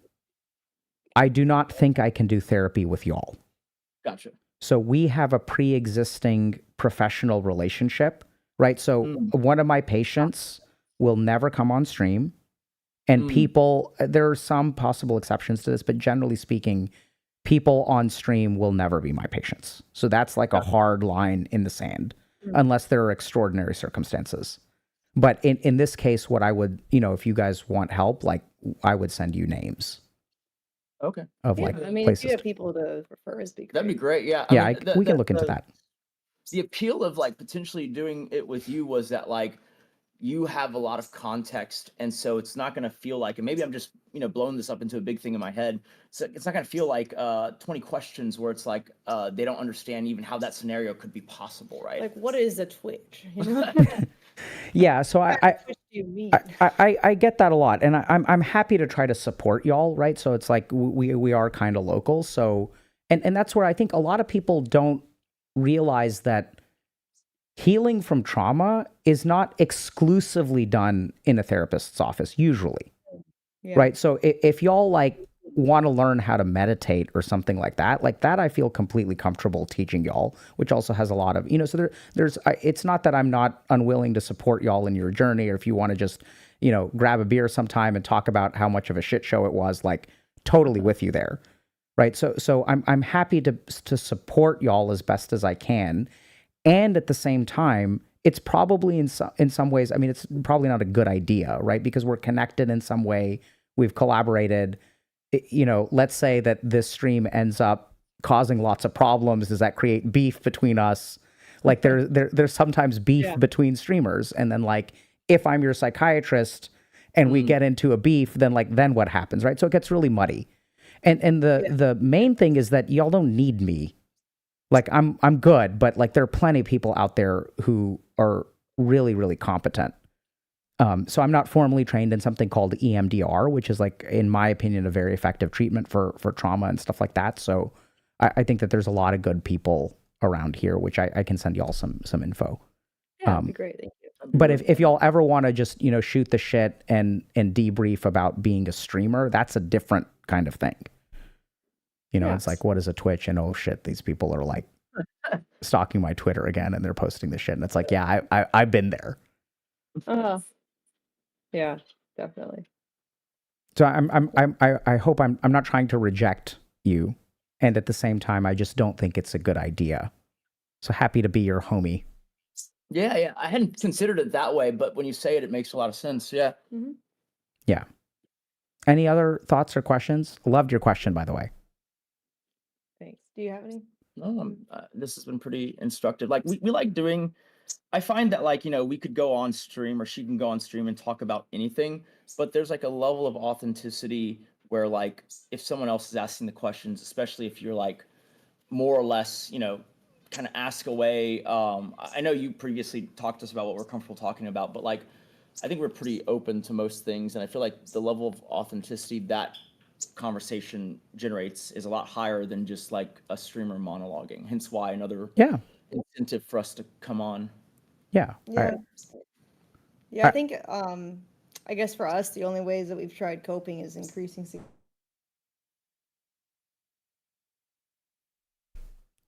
But that is comforting. Sorry, y'all cut out. The only way that you've tried to cope is what? Is having heightened security and then having the dogs out in public. So therapy, I think, would be a new opportunity to get some growth that the other things don't offer us.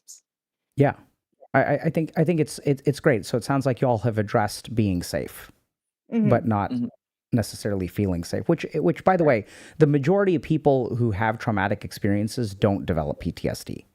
So human beings are, generally speaking, like quite resilient. And then there's also a lot of evidence of something called post-traumatic growth, which is like what doesn't kill you does make you stronger. So, right. I had my own share of struggles with things like addiction, and it's made me like a way better person today. So I think a lot of people feel like trauma like sets them back, and it absolutely does. But it can also be like transmuted into something that can help you feel more secure, feel more confident, Right. Cool. Okay. It was awesome. Well, thank you so much for coming today. Good luck with everything. And then we'll, if you all want additional resources and stuff like that, just let us know. We'll send you some stuff. Sound good? Yeah. All right. Sounds great. Thank you all very much for coming. Thank you. Thank you. Let me see. How do I do this? Okay, there we go. I'm hanging up now. Goodbye. All right. Bye. Yeah. Okay, that was interesting. Right, chat? What did y'all think?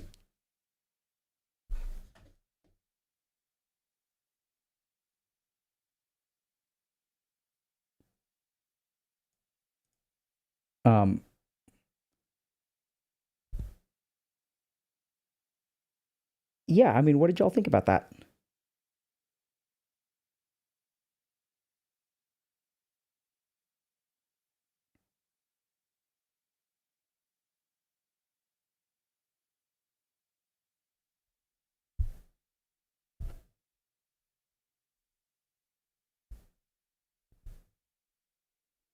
Yeah, okay, so like I see that there's a lot of people saying a lot of different things. Okay, so here's what I want to point out to y'all. So this is why we do this. See, we talk to people to try to understand. Now, understanding doesn't mean simply ingesting what the other person is sharing. Do y'all understand that? So even for those of y'all that have a negative reaction to this, this is still incredibly educational. Y'all with me? So, like, the key thing here is that we want to hear what people have to say. We want to be really good at listening. And we want to, for fuck's sake, not judge based on Twitter. So, like, I don't know if this makes sense, but like, the internet is full of propaganda. And here we are as a society judging not based on what we see and what we hear and what we detect, but a 30-second, 60-second clip that plays into our projection of another human being. And so I'm glad they came on. I think it's a useful conversation to have. But like, not just because, so that, you know, and I think it was like a lot of people were thinking this. I was thinking this too. Right? Are they like taking advantage of this opportunity? And I think their answer was excellent. It was incredibly authentic.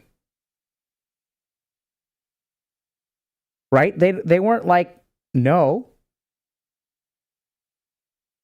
Right? So they're like, this is what happened. We couldn't defend ourselves. And this is how streamers function. I don't think that they planned it or anything. And this is the other thing. This is not a place where we talk about truth. This is not a place where we investigate. What we try to do here is understand. Right? So I don't think they denied it at all. I think it's just like, this is what happens in a streamer's life. And this is what I think is a little bit hypocritical. When we have like a mommy blogger who like has a kid who says something cute and posts it on the internet, right? Like, they're taking a part of their life and harnessing it for content. And so I don't think these people are like diabolical or any different. Like, can we at least hold them to the same standard that we hold everybody else? I think it sounds like these people went through something that was harrowing and traumatic, and they want to talk about it, and even sort of talked about this shift that they're making in strategy, which makes a lot of sense to me. And I think a big thing that y'all need to understand, for those of y'all that dislike Amouranth and Nick, like, fair enough. Like, you're allowed to judge the way that you want to. But for a second, if your judgment of any human being on the planet is one-dimensional, if you don't give this human being the benefit of having a nuanced internal environment where they were shaped and have all kinds of different drives and whatever, like at least do that.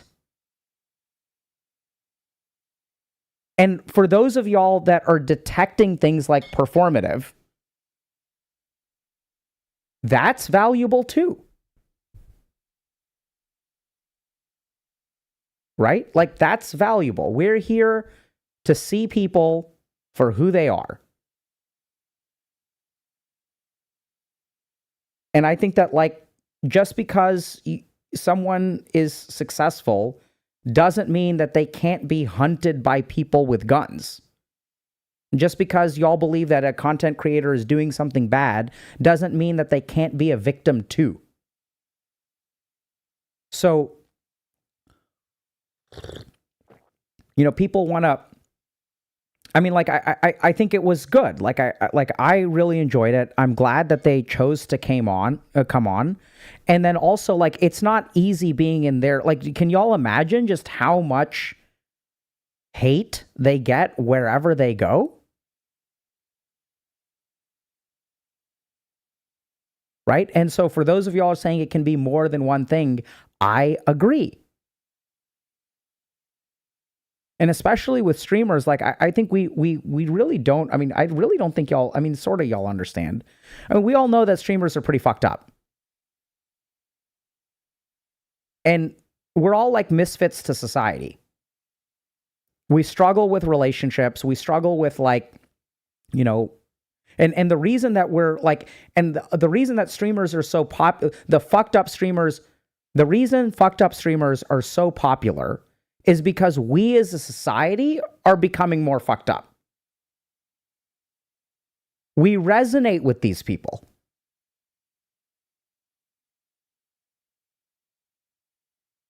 right? And so it's kind of like, I don't know. I mean, like, I think, like, is this good? Is this bad? I came here to talk to people and give them a space where they can be their authentic selves. And even if their authentic selves is a little bit performative, right? Like, who on the internet is not performing, right? That's what we do. That's why it separates it from the rest of the world. I've never seen a streamer who's a toilet streamer, who just streams themselves on the toilet. Right? We always stream ourselves doing a certain version of a thing.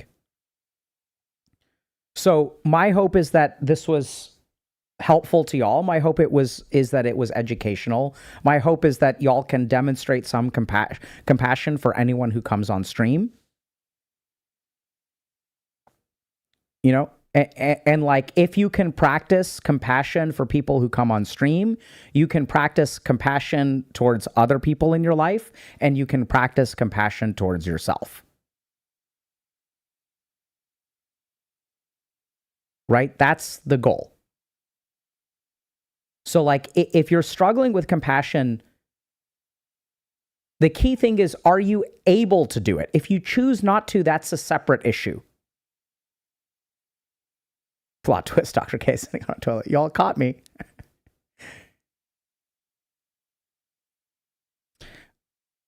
Yeah, so someone's asking, can you please expand on what you mean by trying to understand? So like, often, can you explain what you mean by we're not here to seek truth? So we're not like an investigation. Whether something was real or not real, or whether it hurt someone or didn't hurt someone, or the reality of the situation is not what we're interested in. I know it sounds weird, but we're not like about investigative journalism. We're about understanding someone's experience of life.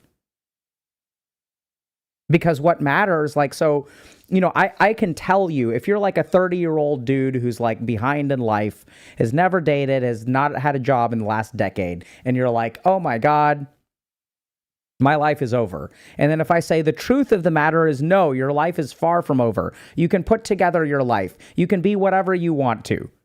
Even if what I'm saying is true, it is not as important as what the other person thinks. Okay?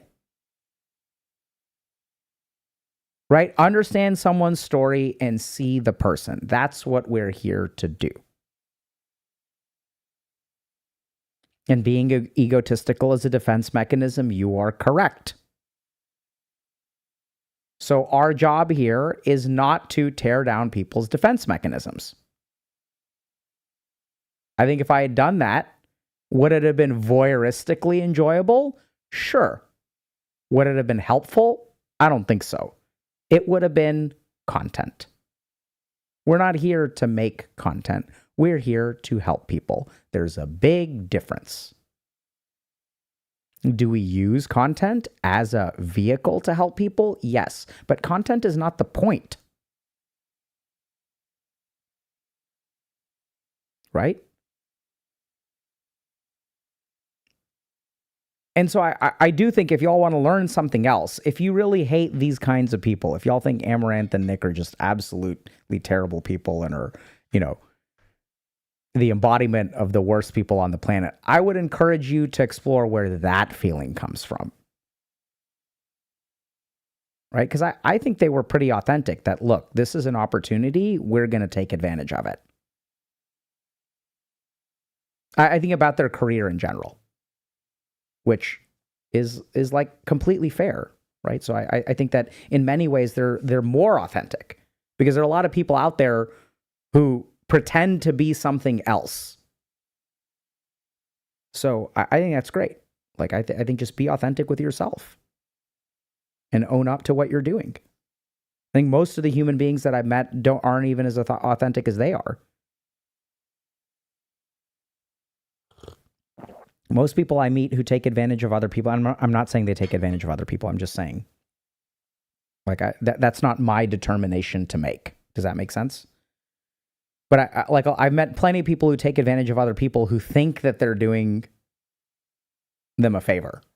And I don't get that vibe from them at all. I don't get hypocrisy from them at all. Maybe it's there and I just don't get it, but does that make sense, y'all? Okay, so we're going to try something cool. We are going to do some questions. So I think we have a Q&A overlay. There we go. So I think people have been, members have been hopefully populating with questions. So let me see if I can figure out how to get to them, and then we're going to do some Q&A.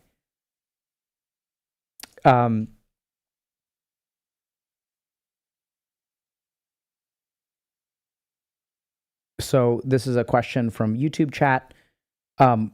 What makes a person really bad? What do y'all think?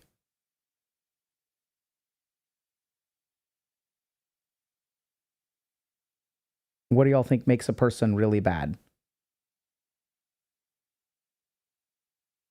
I don't know. Oh, it disappeared. Okay, we'll see if this works. We'll just take questions from chat while we're waiting.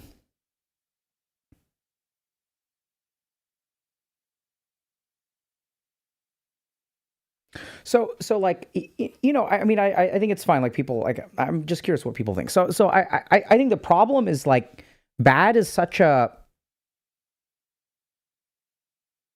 like, unnuanced term, you know? Like I don't know how to answer that question because it depends on how you define bad. So I like nuance to that question. What makes someone evil? So I think evil and bad are different, in my opinion. Like you can be bad at video games, but not necessarily evil. You can be, you know, what makes someone evil? Like that also gets like into detail. So are we talking about sociopathy, psychopathy? Are we talking about an absence of psychopathy or sociopathy with intentional desire to hurt people? Like, what are we talking about here? You know, I think it's, how do I tell if I take advantage of people? You're always taking advantage of people. We all take advantage of people. That's what we do as human beings.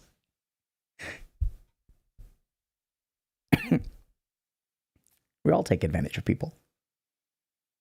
I think the key thing is if you're struggling with trying to figure out if you take advantage of people, I think there are 2 or 3 things to keep in mind. The first is that you should express appreciation. So I think if we look at people who take advantage of other people, they tend to not be appreciative. They tend to justify their actions. So like when you do something to another human being, do you do some degree of mental gymnastics to like make yourself feel okay about it? You have to study your own thought process. So do you express appreciation? Do you do mental gymnastics in your head? And the third thing, this is the most important, is do you reciprocate? Do you do something comparable for them that they do for you?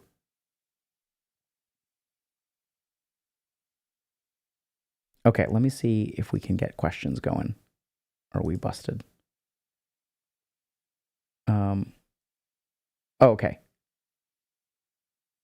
Okay, so it looks like our question overlay isn't working properly. Okay, what factors determine whether someone will be traumatized by an activating an event? Oh, that's such an interesting question. So, let me think about how to answer this.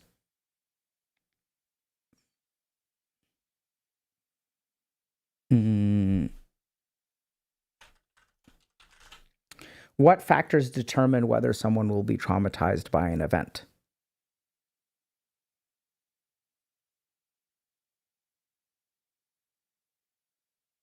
Let me think about how to answer this.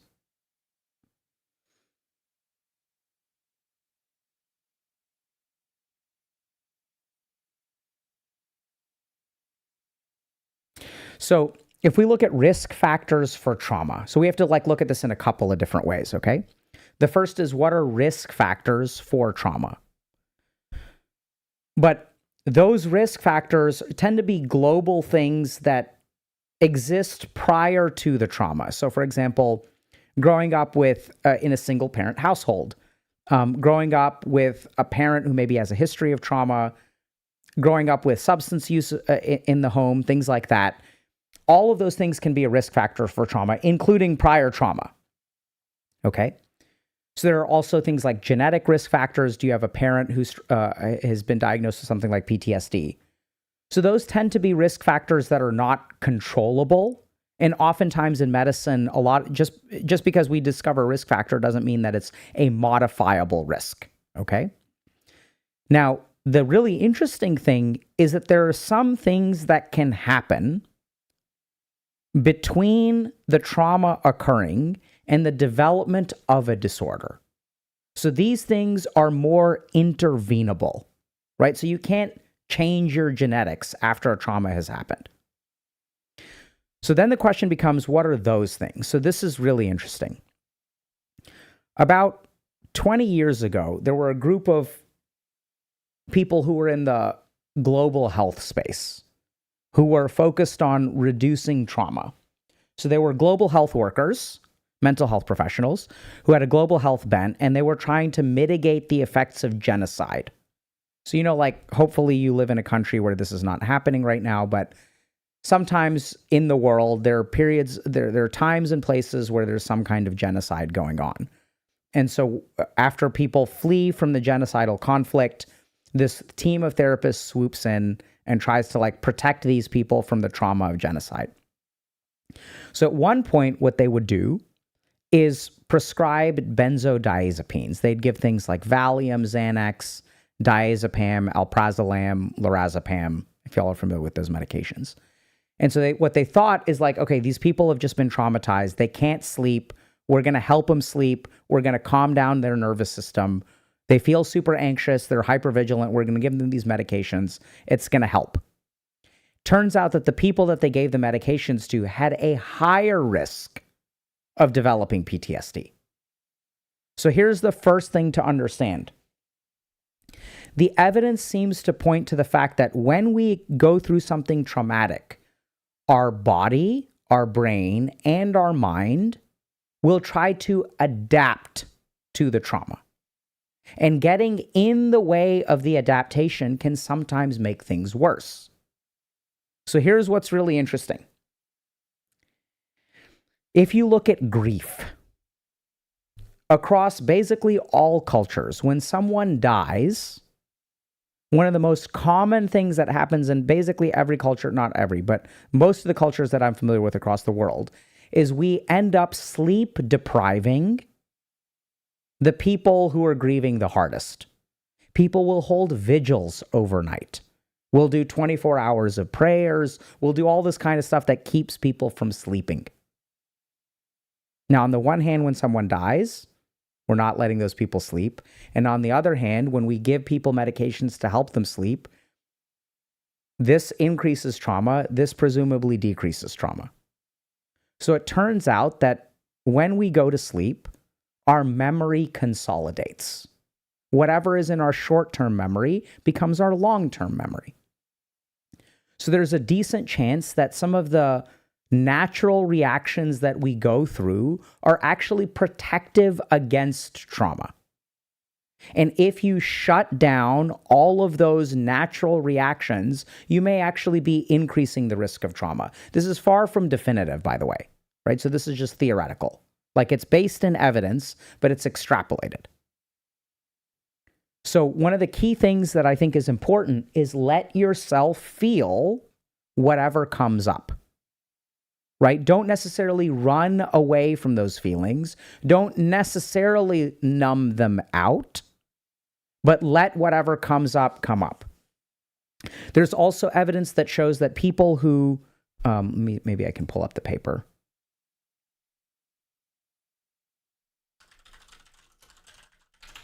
See if I can find this. Here we go.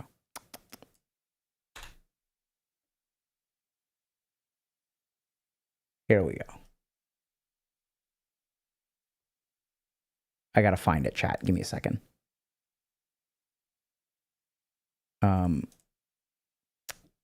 Okay, so we are gonna take a quick look at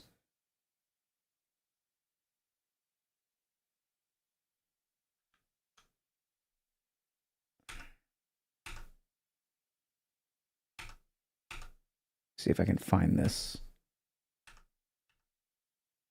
situation. Yeah. Hold on.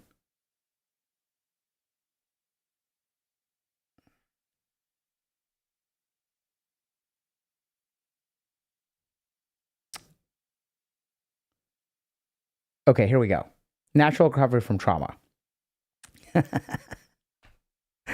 You know, sometimes I'm proud of myself for like knowing which paper has the paragraph that I'm looking for that proves the point. Okay. So, FOA identified 3 factors that are associated with both natural recovery from trauma and reduction of PTSD severity via exposure therapy. The first factor is emotional engagement with the trauma memory, which is equivalent to the concept of fear activation discussed earlier. We can talk a little bit more about what that means. In natural recovery, emotional engagement refers to fear activation that occurs when one encounters a trauma reminder in the natural environment. Okay? Fear activation has been found to be positively associated with treatment outcome. We may hypothesize that a lack of emotional engagement would be associated with a poor natural recovery following a traumatic event. Dissociative symptoms, such as feelings of derealization or depersonalization during or following a trauma or amnesia for information related to trauma, have been conceptualized as strategies that reduce emotional engagement. Okay? Now, this is where things get a little bit confusing. So several studies have found that peritraumatic dissociation is associated with more severe PTSD. Okay? So here's the key thing. Consistent with this hypothesis, individuals whose peak symptom severity occurred within 2 weeks of the traumatic event were less symptomatic 14 weeks later than those individuals whose symptoms peaked between 2 and 6 weeks. Okay? So let's understand what this means. So basically, this is where things get kind of confusing. So,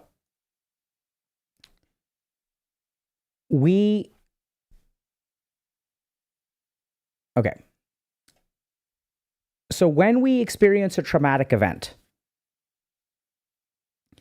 we experience a lot of intense emotions. The intense emotions are actually our brain's way of processing all of this emotional energy.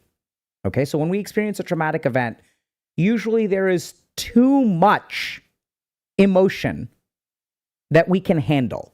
So let's say that I get, heaven forbid, I'm going to use this example, sexually abused as a child by someone who is in my family. Really common example. So I want y'all to think for a second about the emotional impact of that, right? You're a kid. The world is a safe place. These people are really kind to you. And suddenly there's this experience that happens that shakes the foundation of your world. Like all the rules that you used to rely on are like, what the F is happening? It's really terrible. Because that's too much emotion to deal with. The whole point of trauma is that there's too much emotion to deal with in one time, in one moment in time. So then what happens is that the emotion comes afterward.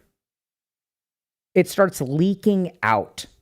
We have difficulty sleeping. We feel ashamed of ourselves. We start crying at random times. We feel angry. We displace our anger onto other people. All kinds of emotion starts to come out. Now, why does the emotion come out? It's because there's too much in there. Our brain is trying to get rid of it. So peak emotional disturbance 2 weeks out after the trauma, if that's your most intense emotion, that means that the likelihood that you will develop a trauma-related disorder is actually low. If emotions are high later on, that means that there's so much there that it's kind of constantly sort of trickling out. So the activation of emotion is one of the good prognostic signs. It sucks in the moment, but it is a sign of your body healing. Okay? So now comes dissociation. Now, the problem is that if the emotions get too strong, it triggers a dissociative mechanism to protect us. The problem is that that dissociative mechanism means that we stop processing. We're shutting off the processing machine. The machine is running too hot. It's getting too hot. Let's shut the whole thing down. And so when we have peri-traumatic dissociation, the risk of something like developing a trauma disorder actually goes up. Okay? So that's the first key thing, is we want to feel what we feel. Now let's move on to the second thing. Second factor associated with both natural recovery and treatment outcome is a change in trauma-related cognitions. Okay? So two basic meaning elements are thought to be at the core of the fear structure of PTSD, that the world is completely dangerous and the self is totally incompetent. So what does this mean? So when we experience trauma, the second thing that happens is it's not just emotional activation. Once our emotions activate, our mind activates, and our mind starts to create conclusions. The kind of conclusions that your mind creates determine the risk of developing a trauma disorder. Right? So human beings who are resilient will have one thing happen to them, but it does not shape their entire worldview. So let's say that I like a girl and I ask her out, and she says no. There are two ways I can respond to this. One is I can say, it hurts a lot, that sucks, I feel small, I feel less worthy, but this is an isolated experience. This thing sucked. Now, there's another group of people who, when they get rejected by someone, it shapes their cognition. All women are bad. I am unlovable. I will never succeed. Do y'all see the difference? When we get traumatized, the nature of our cognitive reaction, how extreme is our cognitive reaction? Does the entire world change, or is this one person? Right? So if we go back to the example of abuse in childhood, children get abused, unfortunately, all the time. Some of them end up being healthy and some of them don't. What's the difference? What does the child learn about the world? Is the world a safe place where there is one dangerous person, or when this person hurts me, does the entire world become dangerous? Now, if I assume that the entire world becomes dangerous, it becomes hard for me to function in the world. Now I'm paranoid about my boss, I'm paranoid about my boyfriend, I'm paranoid about my girlfriend, I'm paranoid about my parents, I'm paranoid about these people. So do y'all see how the degree of debilitation correlates with the cognitive response? The second cognitive pattern that is really common is believing that I am incompetent. So if I get attacked by someone, let's say, heaven forbid, but if I get attacked for someone and someone beats me up, or let's use real life example, I got beat up by a bully at school. Now, that is a statement of fact. But what is the conclusion I pull away from it? Do I pull away from this conclusion, I'm a 5-year-old kid, this is a 7-year-old kid, this kid is an asshole. Sometimes there are assholes in life who are bigger than you, stronger than you, and your ass is going to get beat. That's how life is. Sometimes there are bad people. As long as I surround myself with the right kind of people, and if I continue growing, I'll be fine. Or do I get shaped by this experience? And if I walk away from the experience with a global sense of incompetence, then that will shape my life. I won't ask for a raise. I won't compete for a promotion. I won't assert myself when the person that I'm dating starts to treat me slightly inappropriately, starts to be neglectful, starts to take advantage of me. I won't assert myself. And so I'm going to open myself up for more problems in the future. Then it will become closer to a trauma disorder. So this is the second thing that happens. We see a change in cognitions. Third thing, to be associated, the third factor hypothesized by FOA to be associated with both natural recovery and improvement with the treatment is the level of organization of the trauma narratives. Okay? Specifically, a higher degree of narrative articulation shortly after the trauma was predictive of greater recovery 3 months later. So what does this mean?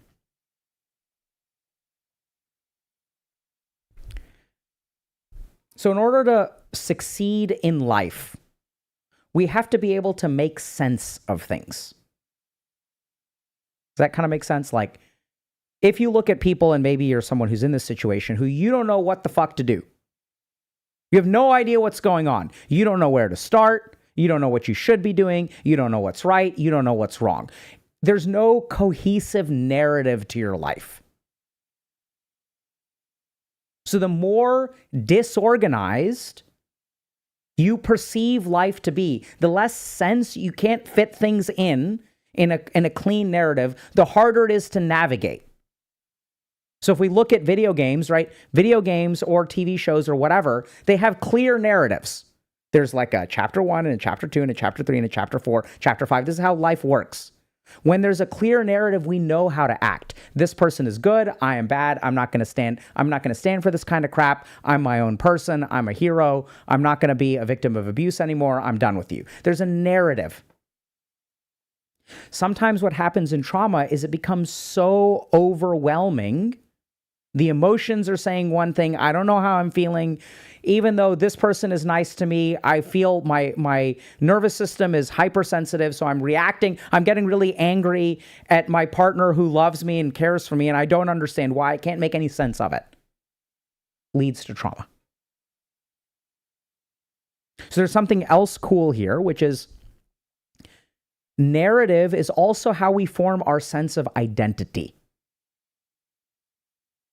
So if we want to understand how you develop a narrative in life, and by the way, there's a whole set of videos about this, which we'll talk about in Dr. K's Guide to Trauma. But see, our identity is formed through a narrative. So when I say, hi, I'm Dr. K, I used to be like my story, which I'm sure y'all have heard 1,000 times before, right? I construct a narrative, which is I used to be a degenerate gamer, failed out of college, went to India, practiced to become a monk for 7 years, came back, met my wife, fell in love, became a doctor, became a psychiatrist, trained at Harvard, taught there.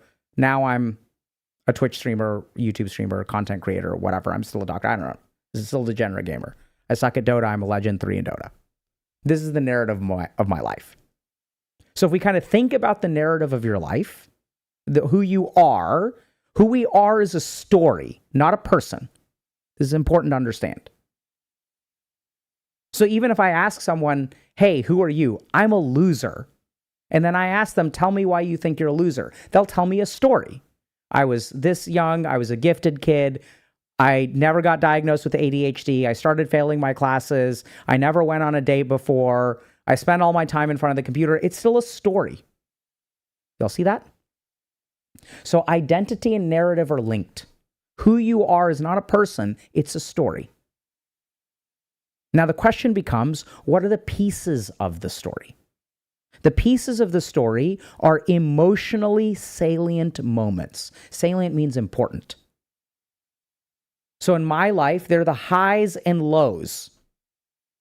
When I didn't get into med school for the second year in a row, and the rejections started rolling in year 3, my girlfriend did not break up with me. Right? This is some fucker who for 2 years has been applying to med school, hasn't been doing anything, hasn't been making any money, not any significant money. And she stuck with me. So that's an emotional low point of my life, but it's a big part of my narrative.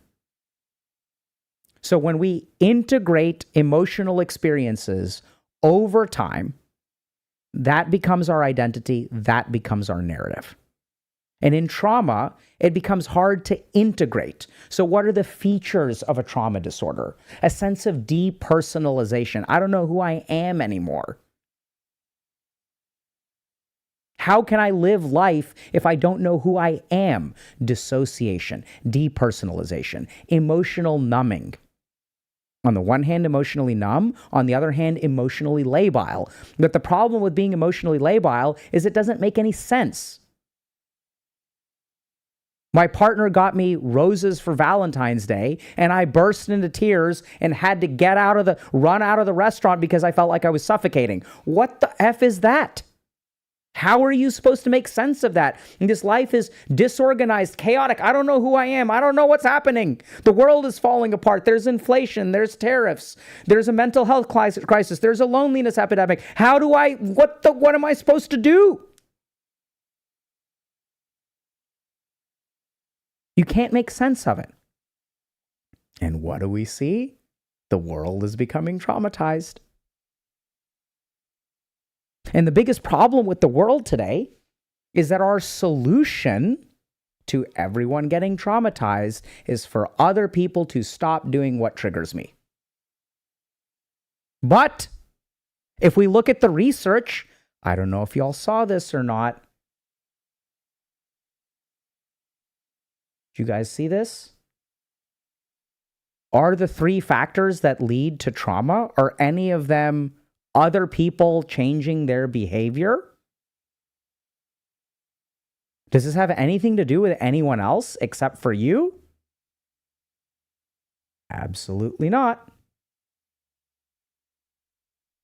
And so the reason that everyone's getting more traumatized is because instead of working on these 3 factors within us, we are trying to shape the world around us to stop hurting us. Instead of learning how to process emotions, become less fragile. That's not the goal at all.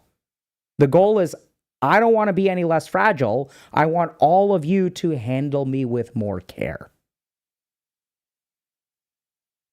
And in doing so, we surrender our agency to live the life that we want. And we become victims to the people around us who do whatever they feel like because we don't have the strength to resist. And this is research-based, right? We just showed y'all a paper that talked about the 3 factors that herald recovery from trauma. And someone else doing something is not one of them. Now, I'm sure there's research methodologies and things like that. There are counterpoints where, like, if you were chronically traumatized by another human being, you're going to develop complex PTSD. So we're not saying that other people aren't involved.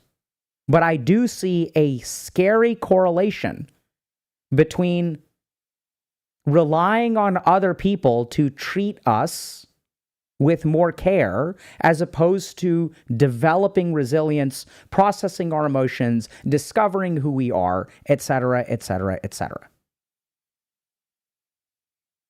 If y'all are interested in more of this kind of stuff, literally what we did in Dr. K's Guide to Trauma is we go through step by step how trauma affects your physiology, how it affects your brain, how it affects your mind, how it affects the spirit, if you believe in that kind of thing. And then those 4 things, how all those things kind of rewire. And then from then, how it affects your sense of identity. And once your identity is affected, how it affects your relationships, right? So everything connects. And trauma works on all levels. Why does trauma work on all levels? Because PTSD is not an illness. It's not something going wrong. It is something working too well. It is a hyper adaptation.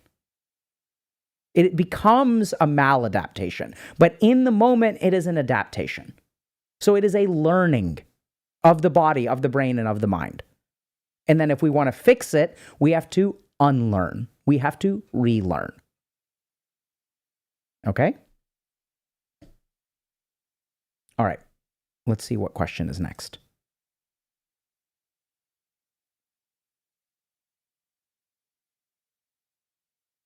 Okay. This is great. Oh, hold on. Let me see if this is...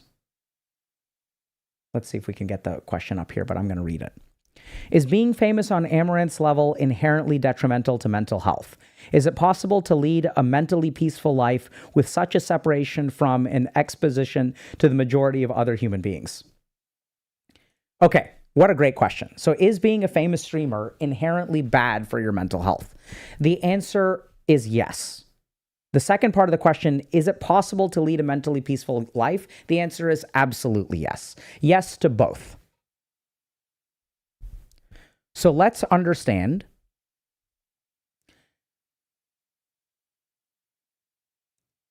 See, when you're famous, I want y'all to think about, okay, so is it possible to be healthy? Or is it bad for your mental health? Let's just think about that question. So what is bad for your mental health? I don't mean like, what are the objects that are bad for mental health? I mean, what are the classes of things that affect a human being's mental health? What do y'all think? Right? So like, what kind of stuff is bad for your mental health? Let's see what chat comes up with. Taxes. Pressure. Sleep deprivation. Stress. What does negativity mean? Lack of sunlight, criticism, drug use, public opinion, capitalism, shame. Okay, great. These are all good answers. So if we look at how a streamer is different or how a celebrity is different, I'd say the most glaring difference between someone who is famous and someone who is not famous is the magnitude of judgment that they face. So this is why basically most celebrities are messed up in some way. And it's not their fault in a sense. I mean, they're responsible, but generally speaking, our brain is not designed to handle judgment by thousands of people, millions of people. Our brain is not designed to be hounded wherever we go by people trying to hate us. It's not designed for that. That's not how we evolved. We used to be able to take breaks. So I'm going to say something that it maybe will trigger a lot of people, but like honestly, it upset me. So I almost never talk about other people on the internet. I'm going to make an exception here. So a few weeks ago, there was a fateful day where Elon Musk tried to play Path of Exile on Twitch. And people trolled him so hard. Now, I'm not saying Elon Musk is good. I'm not saying Elon Musk is bad. I know that if you play games on the internet, especially on Twitch, you're going to get trolled. That's part of it. But there was a part of me that felt really sad. Because it's like, this fucking guy just wants to play Path of Exile. Like, and this guy can't even just play, like he can't show up on Twitch and play Path of Exile. I don't know if he's like paying people to level his character or what. Like, is that degenerate behavior? Maybe. I'm not saying that the guy is a saint or anything like that. But what I'm saying is that on some human level, I want y'all to think what it's like for a second. If wherever you go, whether it's deserved or not deserved is a separate question. Okay. So this is why we got to be nuanced. Okay. I know I triggered everybody by saying his name. Right? It's like Bloody Mary. It's like you say his name and everybody gets triggered. I'm not saying he's a good person or a bad person. I'm not passing judgment on what he deserves or doesn't deserve. It's not my place. I ain't God. I'm not judging anybody. What I'm saying is that this poor guy shows up somewhere and just wants to play a video game. And like, look at the hate he gets. Now you can say he deserves it. Fine. Even if he does that change the impact on that human brain in that moment? Right? So this is what's really hard about compassion, is that it's like, deserves it.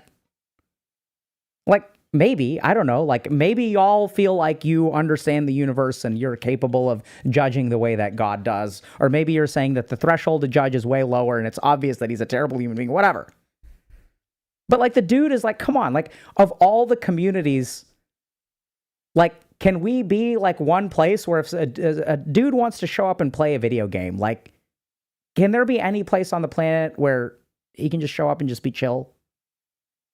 My point is that when you're a celebrity, okay, now that triggering ended, when you're a celebrity, you get judged wherever you go. All the time. The other basic problem is that there's a neuroscientific vulnerability when you are famous, which is that our brain is terrible at probabilities. Probabilities don't matter to our brain. This is why the lottery is a thing. No one thinks in terms of probabilities. Human brains think in terms of absolutes.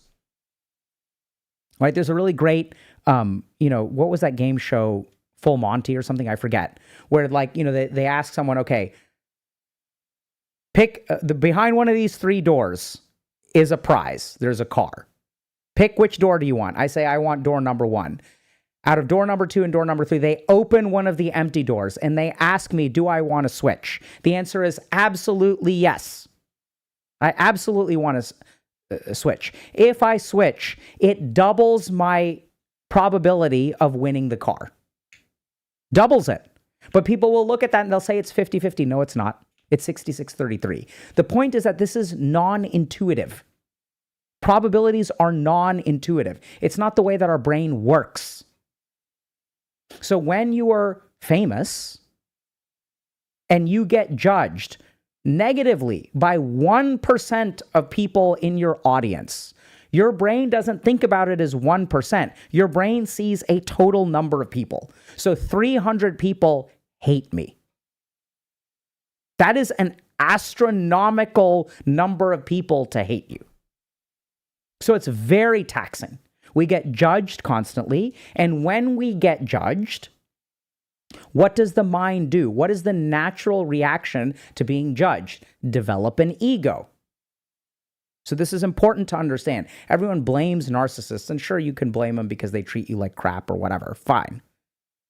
But what we also have to understand is that narcissism is a defense mechanism. It is created within a person, usually by their environment. We have tons of data to support that. So the more that you get judged, what do you start doing? When I get judged, I start performing. When it's hot outside, I start sweating. When it's cold outside, I start shivering. When I get judged, I start performing. Why does everyone love to be alone? Because then I can stop performing. I can be myself. That is the most natural reaction. When there's no one to judge, I don't need to perform. And when there's 1,000 people to judge, 1,000,000 people to judge, why do y'all think so many celebrities have eating disorders and get so much plastic surgery done? They're constantly judged on a level that I think it's very hard for other human beings to understand. You can say, I know what it's like to be judged harshly. By how many people? How persistently? For how many years? And unless you're a celebrity, this is very hard to understand. Constant judgment, 24 hours a day, people making hate videos about you. Can you imagine what it's like if someone goes through the time to go through all kinds of work that you've done and assemble, hey, y'all, I want y'all to come to this art gallery on a Friday night because we're having a show. The show is How Much You Suck. It is a great endeavor that we've put hundreds of hours into to assemble all of the worst parts of you to be on display so that everyone can enjoy seeing how shitty of a human being you are. This is what people make. Can you imagine?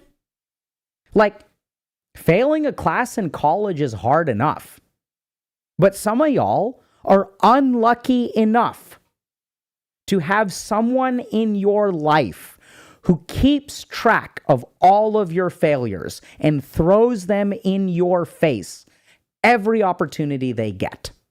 You know what I'm talking about? Your parents, oh, you screwed this up, you screwed this up, you screwed this up. Why can't you be more like your cousin? He did well, he is married, he has kids, he became doctor. Why can't you be like that? You did this wrong, or you're married to someone. You have no ambition. I come home all the time. The house is a mess. You never do this. You're not like your brother. And in this case, that's like one person. Sometimes it's a family. Sometimes we end up as the black sheep. And sometimes we end up as the subject of abuse within a family unit. And then it's 4 people. Now, does it matter that these people are your parents and these other people are strangers on the internet? Absolutely.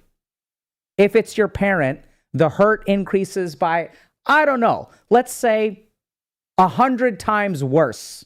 Does that sound reasonable? 1 to 100 if it's your parent, 100 times worse. The pain from a stranger is 1% of the pain from a parent. Sound reasonable? Fine. If you're a streamer on the internet, there's millions of people.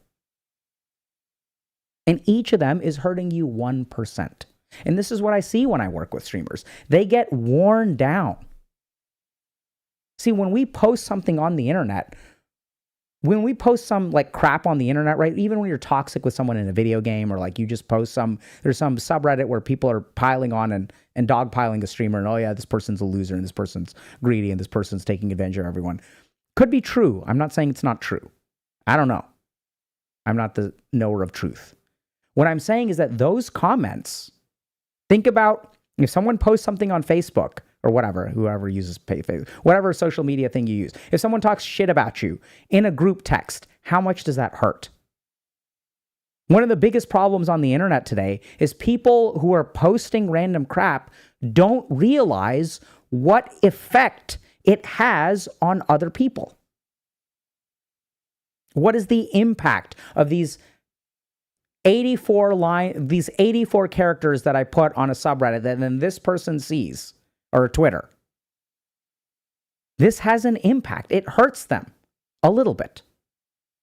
And it's not death by 1,000 cuts, it's death by 10 million cuts. So is being famous a risk for your mental health? Absolutely. Can you be healthy? Absolutely. So what the gap between the two is learning how to essentially manage your ego. Recognizing how to build your ego in a healthy way. Recognizing how to disable your ego when necessary. The more proficient you become with dealing with your ahamkara, then all of these things will slough away. In neuroscience, there's a part of our brain called the default mode network. The default mode network is the part of our brain that has a perception of ourself. When I ask you, who are you? The default mode network activates. The interesting thing is that the more you think about who you are, the more active your default mode network is, the more depressed you become. Okay? So when we look at depression, I'm a loser, I'm terrible, I'm a horrible human being, I'll never amount to anything. What do all those statements begin with? I. You're always thinking, my family would be better off without me. The more active your default mode network is, the more depressed you become. And when you're being constantly judged, your default mode network will activate more and more and more and more and more. And you'll become more depressed. So this is why psychiatrists nowadays love ketamine and patients love ketamine. What does ketamine do? It is a dissociative agent. It shuts off the default mode network. So then you stop thinking about yourself. You get a break from the thoughts that you have about yourself, which is such a relief. It's also why it's a drug of abuse. Because if you have a crappy life, the best thing, what feels the best, is to unplug from that life. So I don't think it's a coincidence at all that famous people get really, really attracted to ketamine. Because it directly targets what the fame makes difficult for them. And if you understand the neuroscience, you understand the psychology, if you understand all this stuff, it makes perfect sense. You could predict that the more of a spotlight that you have on you, the more ketamine will be addictive. Now, do I recommend ketamine? Absolutely not. right? There are some cases in which I think ketamine is appropriate treatment, but I think those cases are few and far between. The other big advantage of ketamine, it is the fastest acting treatment for depression. People will feel like their depression disappears within minutes to hours of getting the ketamine infusion. But there are other ways to deactivate the default mode network. Meditation, shunya meditation, meditation around the ahamkara in the ego. Right? These are the things that you learn. These yogis are good at it. And you can learn these techniques too. Right? There's meditation for this kind of stuff. And what is the neuroscience of some of these techniques? Turns out that we've measured that, and it involves disabling the default mode network. Now, why do I think meditation is better? I mean, not necessarily better, but why do I recommend it more than ketamine? Because meditation is a skill, so it's easier to use ketamine than it is to use meditation. But meditation is longer lasting and has permanent changes to your brain. So what you can do through meditation is essentially wire your default mode network to be kind of like at 50% in a sustained way. So that's like really great. Right? I think the only reason that I'm somewhat sane, which maybe this will be famous last words and aged like milk, maybe a year from now we'll be clipping this and being like, oh, Dr. K was insane back then. But I think my meditative practice is one of the main reasons why, like, I work with a ton of streamers and, you know, I generally speaking am better off mentally than they are. They're way more successful. I'm way happier, usually. And I think it's my meditative practice that helps me do that. I'm sure psychiatry training helps too. Make sense? So it's a great question. Okay.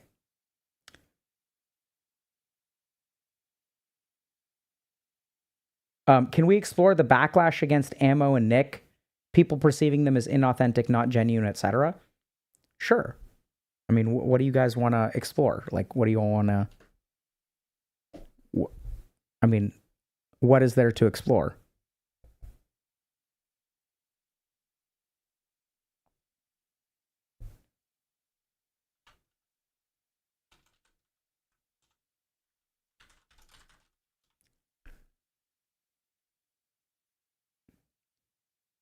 Yeah, I read YouTube chat. I read both chats when I get a chance to.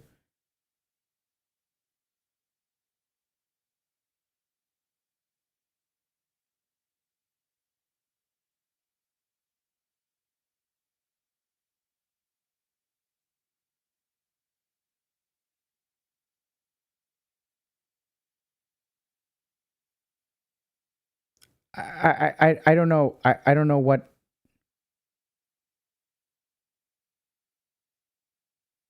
is there to discuss. Like, if y'all have a question, ask.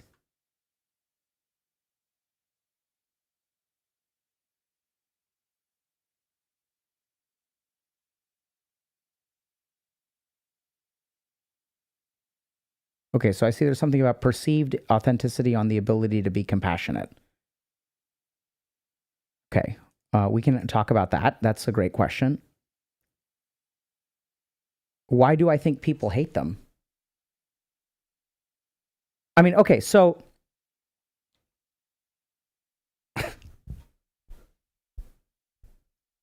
okay.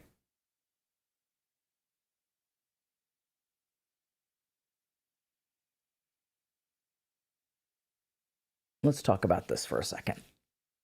Okay. So why do people hate Amouranth? Why do they hate Nick? I don't know. So I think this is where, like, honestly, my best answer to that question is we'd have to talk to someone, right? We'd have to talk to someone. That's really the only way we will know. So let's understand a couple of things.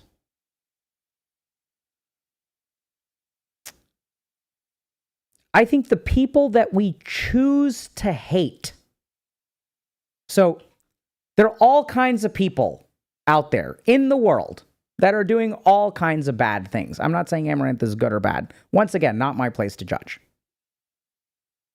But I want y'all to think for a second. If you guys want to understand why people hate Amouranth or anybody else, you have to start with this. If there is a human being who hates another human being, is it a coincidence which human being they choose to hate? Right? Out of all of the people on the internet doing all kinds of objectionable things, including, by the way, doing a stream with Amouranth, which people in our community got upset about. Like, oh my God. Dr. K wants her farts in a jar at a discount. That's why he's doing it. He gets the inside track to farts in a jar.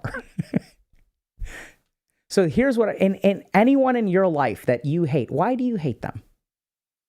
So there are two basic reasons that we tend to dislike people. One is that, simple enough, they did something to us. I used to hate my bullies. Why did I hate my bullies? Because they would bully me. Right? Makes sense. Now, things get really interesting. Because what did Amouranth do to you? Did she do something? Did she show up and bully you?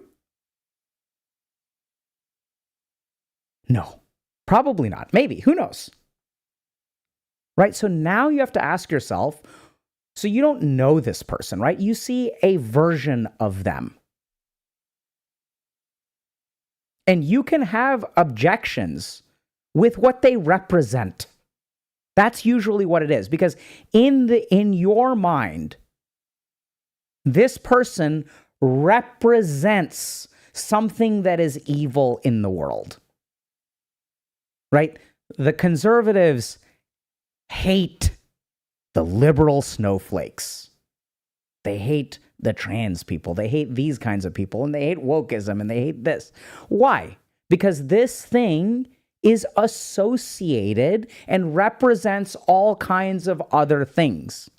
Because if you talk to someone who hates something that they have very little experience with, what you will discover is there's all kinds of loose associations in their mind. So people will say things like, oh, Amouranth is taking advantage of lonely young men. Maybe it's true. I don't know. I have no idea. But like, how do we know that? Right? What information do you actually have? We don't really, it's just what we perceive, right? It's like what we think. So I think the key thing is that a lot of like the hatred towards people like this is about what's filled in the gaps. It's the assumptions. It's like the circle jerk of the internet, where the number of upvotes you get correlates with how true something is. That's not the case. It's just emotionally resonant. So I think it's understandable that a lot of people dislike her. Once you're in the public eye, people are going to dislike you. People dislike me. Does that mean I'm a bad person? Maybe, maybe not. Right? There are people who think that like I'm the incarnation of Satan on the planet. Like there are people who hate me way more than Amouranth. But does that say something about me or does it say something about them? So what I've noticed as a psychiatrist is the person that you choose to hate, because there are so many people to hate on the internet, is a mirror into what you are unhappy with. And then you take all of that unhappiness and you personify it, you embody it in another person. That's what we call projection. Do I think there is a fair amount of projection going on with Amouranth? Yes. Is there a fair amount of projection going on with me? I think so. But it is equally possible that my assessment is my own projection onto those haters. You'll get that?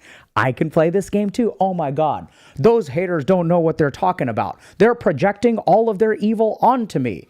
I didn't do anything wrong. I didn't do anything wrong. That's all on them. They're doing it bad in their brains, in their psychology. They are wrong. You see how I did that? Streamers can project onto the haters. Right? And I think we see a little bit of that. And I'm not trying to call anyone out on this, but like, when we ask, okay, why do you think they do this? And Amouranth says this or this or this, right? So she has it's not clear to me whether she has done something that warrants hate or doesn't warrant hate. It's not clear to me that she owned that in any way. I'm not saying that she did something right or she did something wrong. Like, I don't know. Right? So it's not clear what actually happened, but there's absolutely projection that goes on both sides. 100%. So I do think that a lot of what we hate in the world, there are a couple of key things that I've seen it boil down to. The first is we hate people that we're jealous of. Right? We're so jealous that this opportunity is there. This person is taking advantage of it. We hate people who do the things that we want to do better than we can do them. That's the number one reason, in my opinion. Right? So in the streamer world, it's like, I had this idea. I wish I was doing it. This person is doing it. They're doing it better than I can do it, and I hate them for it.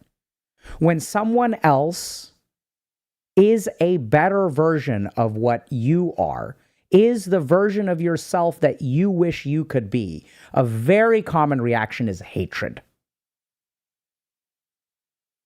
Right? We can call that envy, but it's like this person embodies what I want to be. I'm down here, they're up there, and that's so intolerable. If I can knock them down a few pegs, then I can feel better about myself.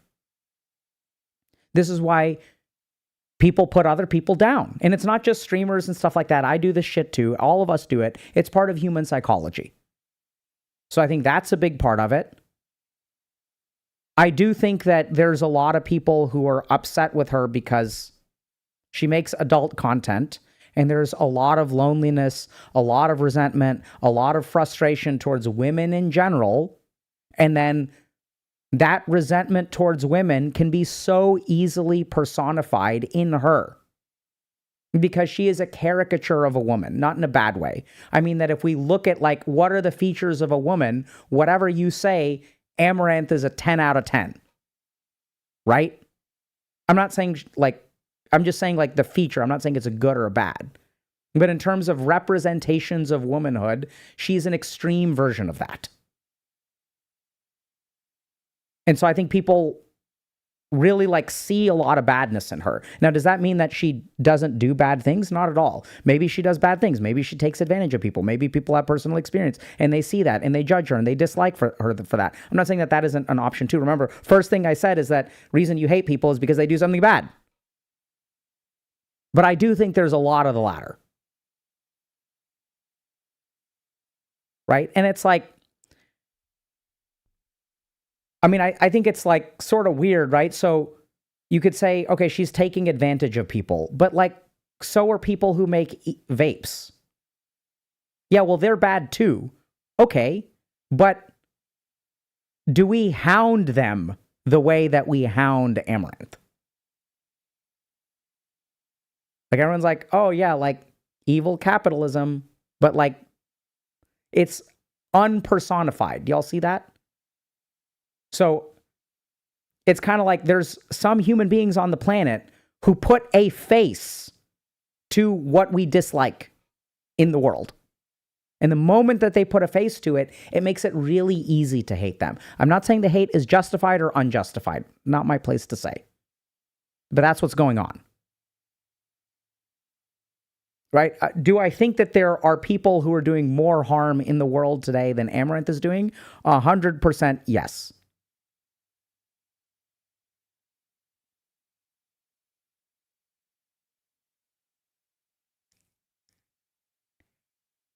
Right?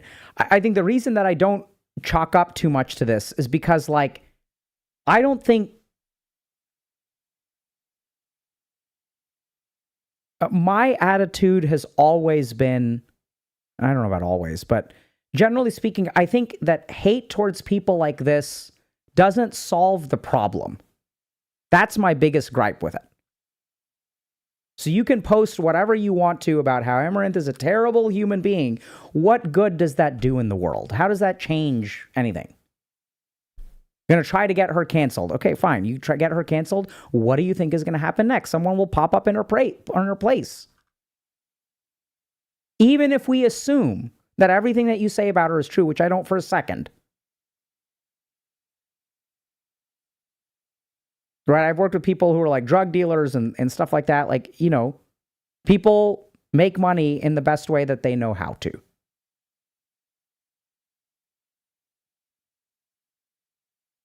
And so we're going to get on her case because, like, my attitude is instead of getting mad at people for taking advantage of lonely young men, how about we help the lonely young men?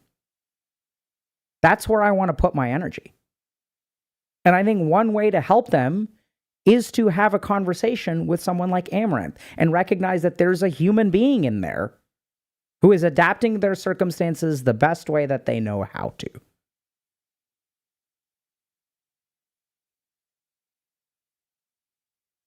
And so I understand why people hate her. I think it like makes a lot of sense. And I don't think it's helpful. It's like the more cancel culture grows, like what's happening? People are sort of getting canceled, fair enough. But sometimes they come back twice as strong. So it's like, I think if you know, the way to fix this problem is by helping the young men. If y'all think they're being taken advantage of, fucking help them instead of posting clips about Amouranth. Like, what does that do? It just feeds your own hatred. It's not solving anything. You're radicalizing other people, I suppose. So that is having an effect on the world, but I don't think it's going to I don't think it's helping anything. The other thing is, it's not clear to me, like, we haven't talked to these people. I don't know if y'all have or not, but it's very possible that the people that watch her content just like her a lot. Right? Like, that's possible. Maybe they just like the content that she makes, and that's why she's successful. Why is it that anyone who's successful has to be taking advantage of people? And then you say, well, that's because that's how it works. That is the truth of the world. And then I refer you back to Exhibit A, which is the cognitive effect of trauma, which is that when it shapes your worldview, that is a problem.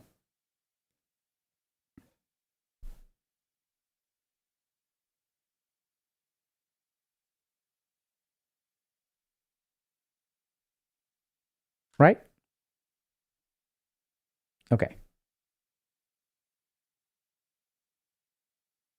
And if people from Amouranth's community or Amouranth or Nick are watching this, if y'all have a problem with my response, my DMs are open. I'm glad y'all came on today.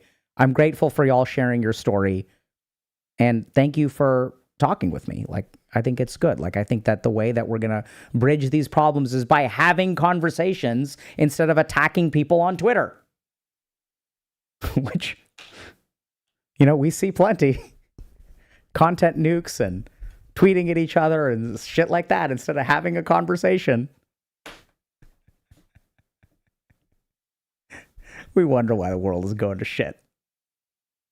It's because we're talking across each other. We're not even communicating. How do you expect any conflict to be resolved when you're talking past someone and not really listening to what they're going to say? And we wonder why everything is falling apart.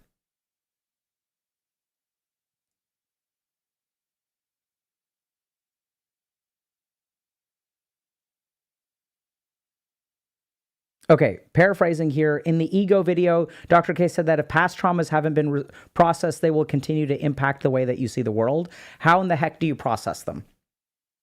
Okay, so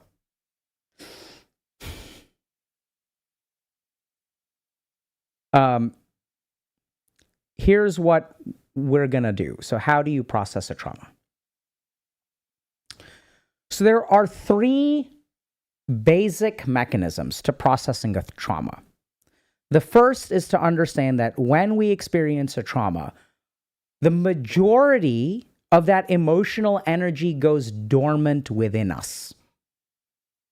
It goes to sleep. and then it starts to leak out later. So when we want to process a trauma, we have to get that emotion out.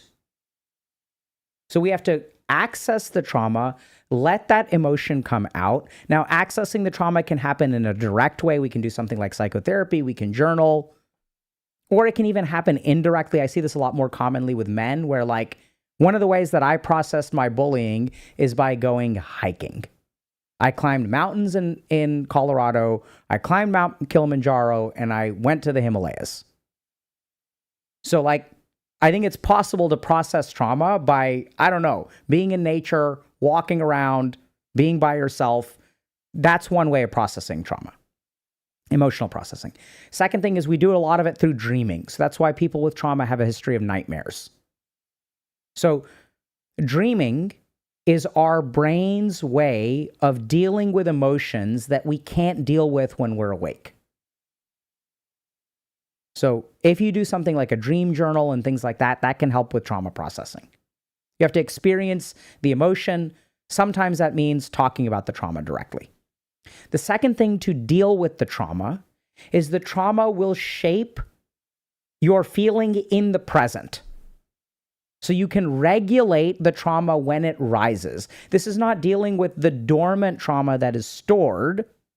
This is as the trauma rises up, to notice it and try to adjust it.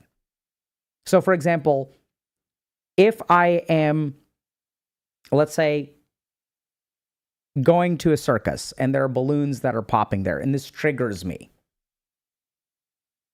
So I can try to process the roots of the trauma, or what I can do is notice the effects of the trauma in the present. How does the trauma shape my thinking? How does it shape my nervous system? My nervous system reactions? Am I getting paranoid? Is my heart rate increasing? Do I have tachypnea, tachycardia, hypertension, high blood pressure, high respiratory rate, high heart rate?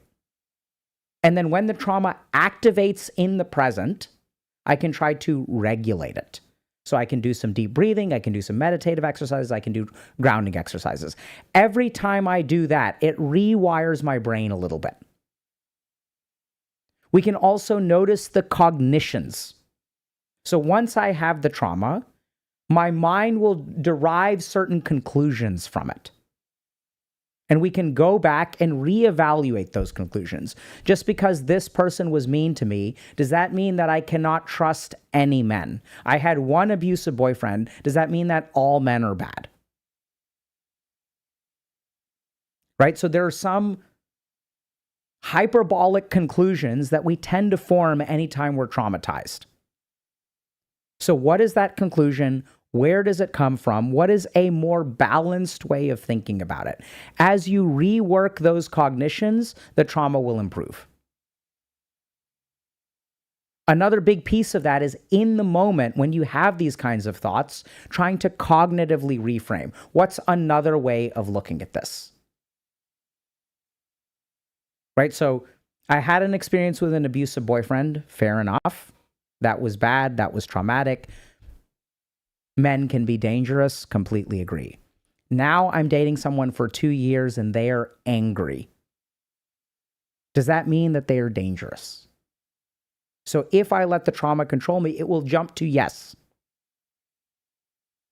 But can I cognitively reframe to sometimes good people who are safe to be around can also become angry? Do I know if this is a good person who is angry or an abusive person? I don't know yet. Let me look at what happens next. Let me communicate to them, hey, you're getting angry and I'm feeling afraid. How do they respond to that? Do they say, bitch, I'll teach you the meaning of fear? Or do they say, oh my God, I'm so sorry. Or it's really hard for me to not be angry right now. I'm going to take a walk. Right? There are many ways that you can communicate to someone, and then the way that they respond to you can signal something else. But the biggest problem with trauma is that oftentimes we don't reframe and we just give in to those instincts. And those instincts have been adapted to a very dangerous situation. So instead, what I'm going to do is just disappear. I'm going to run away. I'm going to ghost them. I'm going to avoid them. And then the problem with that is when you're dealing with someone who's angry instead of abusive. Maybe they are abusive. Maybe they're angry. We don't know. But if you just run away from the situation, you will never have the opportunity to rewire. You will never have the opportunity to falsify your conclusion. So the biggest way to process your trauma, move past your trauma, is to give yourself the chance to falsify your beliefs. And who is the number one group of people who maybe does not do that? Incels. They go on, they talk about women to each other, but they don't interact with them. And actually, that's somewhat unfair. Oftentimes, they will try to interact, but they either get rejected overtly or subtly, or they perceive something as a rejection. But oftentimes, they come across as creepy. Right? So then we have this issue of echo chambers colliding, where women are afraid of men and incels show up, and that's just not a good match. So oftentimes, actually, incels do make a worthwhile effort. They're just incompetent. I don't mean that in like they're dumbasses. I mean like they lack the competence of being able to socialize in a healthy way. So the key thing is to give yourself a chance to falsify the conclusions of the trauma. To let yourself love again. To make a risk, to take a risk and say, hey, even though you're angry, you're scaring me, can you please try to calm down? Right? Because then the moment that you do that, then your brain can get additional information. And once it gets additional information that counters the trauma mechanism, then you can start to move past it. Now, how effective one unit of information is depends on the severity and chronicity of your trauma. If you've been traumatized a lot over a long period of time, which absolutely can happen. I've worked with many women who had abusive boyfriend number 1, abusive boyfriend number 2, abusive boyfriend number 3, abusive boyfriend number 4. Absolutely seen that. And then it becomes really hard to think, oh, all men aren't dangerous, because 100% of the men that you've dated have been abusive to you. Right? So that can happen. That just means that it requires more time and more data to rewire that stuff. I think the statistic that I remember is 50% of people with borderline personality disorder who are in a stable and healthy relationship for 2 years will go into remission. So with BPD, we usually have a childhood of abuse and neglect. And 2 years of rock solid relationship will fix the issue for 50% of people. Now, the really dangerous thing about that is thinking, if you have BPD, so there's black and white thinking in BPD too, that the only thing that will fix you is a stable relationship with someone for 2 years. Didn't say it's the only thing. Right? So psychotherapy works incredibly well. Other things that you can do, meditation works incredibly well if done in the right way. So.